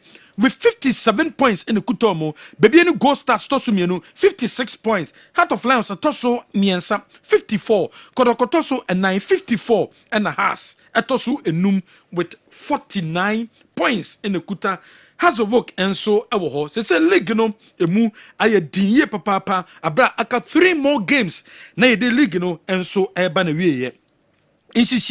For Ghana Premier League, Friday, yeah, be ya, league, so round of 32 has any Accra Lions bubble on Friday, has any Accra Lions bubble Friday, 4 p.m. our Crash Sports Stadium. Now for Sunday, Gold Stars any Kotoko, Dreams any Brekum Chelsea, Bechem and so any Bazake, Holy Stars, Dianam any Legon Cities, Nations any Samates, Young Apostles any Heart of Lions, and a Vision any Karela and so any bubble. Way any games have so weekend the Bashan so set on Friday and has any Accra Lions ebedika abo. After the game coach Kessben Mingle coach Ochemu kwa mo faso etimi din kunim asabre womo ehwe se Ghana Premier League no womo ebetimi age coach Kessben Mingle. I would say it wasn't bad, but not to my satisfaction. Especially in the first half, we wasted a lot of chances. I don't blame them. The way the competition is in the game, they want to score early for us to take the lead. That's why we continue wasting the chances. But it's football. Once they score, whatever happened in the first half, we're talking about that we go and work on the mistakes they did. And they came, they want to cause an upset. When we came in the second half, Nations FC is on the top of the Ghana Premier League, and our coach at the same way at the Atuda weekend Premier League, Ebesanso Atuaso, Yantuaso wada stories Coach Hamza Mohamed under 19 coach no wakasa. What's it say they justify a course for under 19 team ekoye papa nemom most of the players from by nano midfielders and a woman ebaye for the justify. Ghana do be a midfielder. And unfortunately, you're more of diminutive body. You're structure form. So height in shadow. Now modern football, so aims a height, physique, so Kasapa, Duduana, and midfielders. Apart from Baku, maybe if he's smart enough, say no, Hanu has a competition the door, so no, I switch it. Just like what seen a coach from Pharmaceutical said. Say Hanu, I say, oh, Nimsem, no, I switch out, winger and left and right. That's mostly Sana, even a crown, Crasano, even hands to the same thing. And sometimes as a coach, and I near, so me per se, Musa be of quality in your one, a bit one and ha, no, my son, I shall for some time. That's what I do. Where Hamza Mohamed Nesema wade etu dwanono wasanso kasai says the same said the Messi call our Ghana Premier League no and the Ghana hano aye de strikers no ehu aye di papa ni titu say bobo Ghana Premier League ebo 34 games na the obeji goal obehye no kra no be 14 to 11 goals was say nya de betima boy but 34 games and until so be goal kina at least be 30 to 35 goals no wetimi ahye. The players in tankers or more side department position be striking because the type of striker I have and yes striker be a striker we have good scorer. That's what we've been like a nationwide program. I hope say there will be another forum pan international kind of year. We are lacking it big time. Then so it's nothing but the course level now journey for some time. I hope by now they will revive now but a big issue, a big problem. I don't Tony, I mean, you can't win a league. It's 11 goals, 9 goals, 14, 13. No, that's not how it's supposed to be. As a scorer and a striker, they wasted one shot 18-man league now. One shot, and then at least with 30. At least, so at most you'll be hitting around 35 to 40. But the standard, looking at the pitch, how the pitches are, no, we're kind of higher. But the way the pitches and one hitter, no, 30 and 35. For Ghana, sometimes you want to be frank, I feel very uncomfortable. 9, 11, 14 goals. Only a Ghana top scorer. Come on. That's not how it's supposed to be. So it's a big problem, Tony. So we are trying our best. Fortunately for this group, we have Eric Bequin and we have Eric Gauga Tete. Everyone is very easy. I will only focus on the defensive and the middle third. No, I'm focus on attacking third. No, Kakra woman seems me adi. But it's a big issue, Tony. Attacking no there. And yet, striker, Tony, wait to my strike. Phobia wait to my strike. Goal no. You understand? That's what we are talking about. Hamza Mohammed and someone what they atu Jan and so and no. Yet was other stories about Canada Kwajimodi some to him so GD is a Ghana Premier League no and you're competitive because of GD is a coaches in coaching Konkwa and a more ebo. I was so coaches in Botatisa a bit me aboye papa. Yano yes attribute Busan says Sansamo Kano among for a GD is a debut one can ye or the Sujina Dujana. Was a Sansamo Kano or the Sujina Dujana say Ghana ye Premier League no tinko tinkonkwa coach a bien 3 points in Kwa and a yepe. Coach Nana Kweku Ajimai. Look, it is the league. I'm not saying that players are not good. I'm not saying the league is not good. What I'm trying to say is this. Every team should create a culture. We're sitting here in Ghana. We know how Barcelona plays. We know how Real Madrid plays. We know Chelsea has a culture. Manchester United has a culture. As much as they know each other's type of play, they still hold on to their culture and they play exactly the way they are supposed to play. Within the game, you can vary it. You can vary your tactics. You can start with a 4-3-3, allowing your fullbacks to go high for the wingers to drop in so you can get your 2-3-5, which Klopp was doing a lot. Pep Guardiola would invert his fullbacks so that he gets that 2-3, allow his central midfielders to join the front three and create a 2-3-5. Manchester United, their coach, at the moment is playing with a 3-back system. Amorim, you know this is their culture. What I'm trying to say is this. Ghanaian teams can also create a culture. It is not about the winning, the losing, the draw, but we can create a culture and vary the tactics when we are playing. That's all I'm saying. When we do that, somebody can study your culture and then try to make sure that they come and try to probably beat the way you play. And then you can vary your tactics in a way that it will make the game competitive. It will make coaches think. Once we get the video, we can do more video analysis. We can talk to our players to say that, look, this is how they play. This is how this player moves. Instead of always resorting to route one. Even if you resort to route one, a team like Sunderland, those days, we know that Sunderland was playing the route one. But Sunderland will have a target man.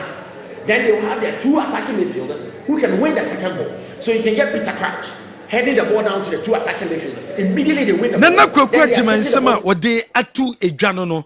Yentu aso wada stories a Kumasi Asante Koroko former management member Sanso and supporters no Opreso Baba National Circus Council ni chama solo wana so akasa o se sabre de manfo nsema o makika se emfa dwume de nema ko zito no o munya abotre o support de on the win no penti so bi sha o support but for now there concentration should be on the league chairman solo. Now, you're doing a transition to better. And I doing a support for them. If says I'll be the moment concentrating on my match. But I'm very happy with the performance. Oh, yes. Very, very impressed. Who personally or to us on yes, there be many idea. Obi win a match, there be an so we renew. And I'm a pet into a toss open. Neither be a renewal. So, but you're put let it be a win a match, sir. I'll support you. That is the whole thing. Brandon Krabby and a veteran. But now, you're doing a transition to the veteran. Wey nsema chairman solo wodi atudwa sasabre ogidie se omudie de omo pene se match bia na kotoko hye se obi na tuo no kotoko hye o wan na tuo no kotoko hye o omo pe nyese bia omo elkom se guzito entoa so emom eno ne ade a ehia wo mo coach Abdulkarim Zito and management and technical meeting echo so mom could discuss match womo boy over the weekend no matches a down many no so no womo discuss and so ewo ho a womo hwe ni no na management no de tu nanim so mo GDS say no league no any FA Cup no don concentrate number and some so media ye ko fa coach sika konaba maso konadu ba coach we ba no enye ho no hwe on de on hwe matches na da ye kodukonim no e ho ne bia wo se no concentration no and so etimi ewo Sansona Frederick Kasari o discuss say the contract no abrante ne pese obesign but hwemu che say wo hwe now so on sign contract ne pe omeko bechem United Aziz Haruna eno mu gidie say ne modemo no e wo suriye papa o metima kokofa no no no so aba no abeda pomu enso e de amakumase asante kodoko boboko jenua yemfa ensia. Okay, yemra na fe yeme bibi stories no emu kakra na mom Dr. Dawood ho kakra bi na fe yemra na yeme bi stories no emu emam yenchekra. Enuanum ni adofo ye frɛ me Dr. Dawood. Me na me Dawood Heba Hospital ano. Na enam me so enane Dawood ointment. Dawood 360 capsules wodwa manso a ene obi adi hu adanse. Na duwei edutwem Dawood ointment. Dawood ointment. Ose fetwi na ebeko. Ofa Dawood 360 capsules ose sisi na ade wom. Na drom yenu wei adwuma bom. Obi a osisi ye o yapa. De obeye ne se, o de Dawood ointment no etwitwe osisi na anopa ene anwumre a. Na nsa bia no na odi bia bo asawa, obetimi de atua. Udware wi a fa Dawood ointment. O de te ne fa sra. Ta bre kro na no na wonom Dawood 360 capsules no anopa ene anwumre. Na danse ye na ba amane o de enko na enko ti adanse ni bi. Dawood ointment. Edrowe me straighten and welding. The toda me po djuma na me honam nyina me ye me ho bibi enye. Ba se minya sa Dawood ointment we na me twitwi a na no paso minya Dawood 360 na me no mo a ese kwa re me ye adwuma kra se kane no. Te do we de edi masema ma na be di so asema ma. Electrician na ye adwuma ekofia yentimi na Dawood ointment. So ye adwuma na obra okodru fia fa twitwi ade be che no na ho aye den Dawood ointment fa twi keke na ebeko. Lua me use for mama hode pa ma metumi gba odwuma bibi e kama e ma me ye. Dawood 360 capsules. And a Dawood ointment. O me we no now the we no so twitwi wa aposo e be ma ya oni nyina afiri o ma de e che otumi be gba odwuma. Dawood ointment fa twi na ebeko. Da bia amafo company wo de wo ka mu sa ko spreader. Me secret na nu ani ebudo na ani Dawood ointment ene papa. Me sole anopa me di twitwi me sisi achi. Me babia he me ntebre secret ni nie. Ti so person te sem ya we use Dawood ointment. That's the secret of my taxi driving. Me a transmission gearbox specialist. Ejuma me ye. En kan na me pega ade a na me nsakura ntimi pega. And I say me ma ade so na lock me sisi. Se say fi se me share Dawood 360 capsules. And the Dawood ointment. Abo me bebre the dry you na so amente ya mente bla bia. Obia mo modern so betimi ape Dawood ointment and the Dawood 360 capsules. Enya bi ato. Odofo se watibi. Adro ya me ka ho asem no. Eno ho adanse ene wonom adi no. Ko pharmacy e ben wo. Herbal shop e ben wo. Ne koto Dawood ointment.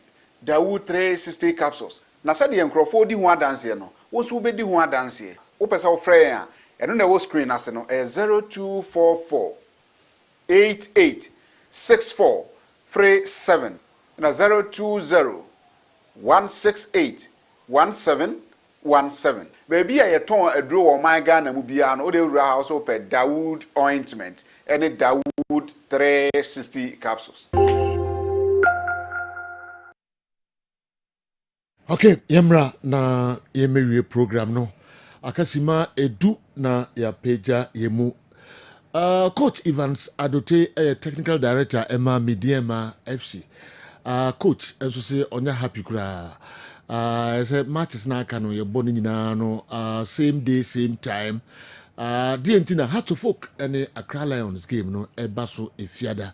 Wabra obi dey say Accra Lions omo battle relegation. Nti on the nadwen chede ke mu nyina mrekro same day na afi ama obia advantage over the other. Evans Adote and so the aba free mediama eno. Mr. Champon, yemra na fi be sima be miense ko nine. Yemra ho na. De hina ka be se o chewa dwen kakra fa ho. Coach, Mr. Jason there. Evans Adote. Yeah. Mediama ka ho. Mediama ka ho. Okay. Bazo osuma ni nuanom. Ni nuane Accra Lions. Ordinarily, normally they say do last day now and about the same time or kick off here the same time, but 3 week Maybe 3 weeks. Aka 3 weeks, yeah. It's long way, say. Good selection, but you see, they say crowd relegation now. It's what record. Yeah. And I used to call. First, Lagos City. Lagos City score. Yeah. Akawa. Yes. Maybe. Yeah. Maybe Accra Lion Dano. Bibia beat me Esicarella and Accra Lions almost same points. 35. Vision 36. No, how be? Vision 36. And I feel 37 for no so Ayemienu. Baseke Holy Stars and the Young Apostles. Maybe about Bibia to me, yeah. Bibia to me, I think a good suggestion, but I like it. Where it's and yet there is such a matter for now withdraw from the league now. Cafe in relegation and then they want to be in the league in our room size so tight. Yeah. Now I'm sure they'll be in the league in Quebec to the wire. Sure. So after this weekend matches say so crucial. Kotokoni begin Gold Stars. Gold Stars, yeah. So Gold Stars, 8 Misha, then they put themselves in poor position with my leg. Kotoko Gold Stars, Kotoko put themselves in poor position with my leg. Gold Stars for the loss against Kayala, but this time common at the first two. If they had won that game at home, yeah. But I say all things being equal, say clubs they win more matches at home than some baby new away. And I will share when I may draw. I say we share home matches no. Lions spend one home match. Lions and Kotoko. Nation Omama can 2-2-2, right? Yes. Yes. Out of Lions. Okay. And yes, Santo Kotoko. And they were one home match. Yeah. But Nations 2 home matches. Yeah. And Agosta 2 home matches. Yeah. Don't know. And these two teams in the next matches on Boboni are very, very crucial. Yeah. Lions have called Young Apostles. Young Apostles so kind dinner Bobano. Yeah, come on. So it's a crucial game. So Lions to me win this game now. It brings them back into position somebody to me. Sure. And win a league, which will make them last game against Nations FC, wild game. What I say, football last match, no remember Nations no be to me. The Lions winning against Nations no bet match league. Now Nations shared Lions no bet match league. So I give them a baby brutal. So no, for us to watch. Similar things will happen around. Yeah. Heart of Lions, or I say. Kotoko last game Vision. Vision Kotoko show I think 4. Kumasi Stadium. Okay. But Kotoko go there last game. Yeah. So it depends on next round of matches on board. So the results based especially Kotoko. One no more pretty big go first go stars yeah. With DBC. The Nations would play against Samatex. Samatex has been off the system. Yeah. After giving us and so much. Position no cry no. After giving us so much last season. And then Samatex has been off the system. It lose with Nations Jano Mosso. Yesterday I was in Accra. Okay. Jana Nations also. But one home match against a team on Osunya League no budget. Any Heart of Lions. And then last day, no Jamaican. Yes. So it's a Heart of Lions could Young Apostles win. And ya bechem the Heart of Lions will be playing home. Okay. So I presume probably win that game. But Unkonya win against a Young Apostles. My Young Apostles also fighting relegation. Until last round of matches in the very, very interesting games. Okay. Andy, Trasuka crime, Nafi. I'm so glad you're chief for now. I never made bed in the birthday. And as well, Bantam, but no, because of Bantam Mata birthday. And then Mata birthday, okay? Don't worry. I never made it to yes. That suggestion where I've been, yeah. Clearly, if you look at the position of those teams, I think it's Kenya bad. But I didn't think a suggestion, Emma, before league in Omobay, features. Because this is not the first time we'll be really our concern. For the past 3 seasons, it drew Sata we be a castle. We last match, we say we know points here. I didn't think money per se. The people are more round the ball, no crowd raise concern. Your viewers and listeners on which I'm also the questions about Busa say I didn't know a last round of matches. No, it be a last run a year mono, Ningina simultaneous. I think it's a good suggestion, but it should come a bright better features for the league. See, I have features you I a bobo, na ya bodru a beer, and you want to deny. Rules I can't be a Omo Dahono. What as a Ghana and Sanakoye, or when I say, Becana, I think nobody will be but football and run so we take you retrospective if so yes, okay. This is in a country we are. If you last 3 matches, no, we should play simultaneous. And last match, we should play simultaneous. We are going to say Egypt leg na koshia. You know the decision they took. And Egypt 2 years early. Yeah. Our Zamalek. And then the pyramids whereby anyone one more. The other league no more running on. Do you man of the match no? Do you man of the match? Only was our phone. Or Egypt or board or Tesenka executive council or Alexandra me papa no. Only you man of the match. If you have a TV, you don't go or free match we say when a man of the match. Want to marry or to do need to come over or correct a cra or cancel Bianca. Only man of the match, every match will be papa. Only man of the match. And no Makwe meeting. Say no relegation this season. And no Muswajatu. All right. You better one come on so Nyame Aduma and 4 p.m. Pebe Nyam repa na Madam Chairman Saddam of Godfrey Clothing. Okay. Chairman Saddam, yedina yechiao. Na fi mi nko wish kala mami happy birthday Mrs. Esther Owusu theater na mata or a Greek Mamasi and your birthday. Calamami or no. Mama, why yes. Oh. I mean, Sakoda we out. Yeah, what Matmatina, Sla, no assembly, Antonio, dear. No go show pa among quantinty, among what din. No, here ye passes in quantity any of the Acadian Colanabe matter. They were so happy. Money be a software. Okay, be a software. It be so said, Frafra. But when you what a color compares of an extreme. Okay. And then Rudolph Mensa, they also birthday. And una leading top scorer. Top scorer. Access Bank Division 1 League no emu usampo ball Emma Swedro All Blacks. Swedro All Blacks and they also birthday Rudolph. Emma happy birthday. They would have Yes. And the Swedro All Blacks top scorer and a leading top scorer Access Bank Division 1 League no Rudolph and we show happy birthday. Free na yenwie ewo Mrs. Janet Ampadu kwakwa Mrs. Janet Ampadu kwakwa Honorable Kojoba Ajiman the auntie. All right. Nyame ya admochna na ono so ni 1 week na eba so ewo Ebenezer Presby Church Agogo Asante Achim. Nyame ya adma 1 week no and so eba so Kojo Spain. Spain. Yeah. Oh, okay. Sintina and also and don't go about ICPG mu. When I so me we see Sadat Abubakar. And all kind of makani. Sadat Abubakar. Now where be you? Bantama constituency. Or Bantama constituency. NDC.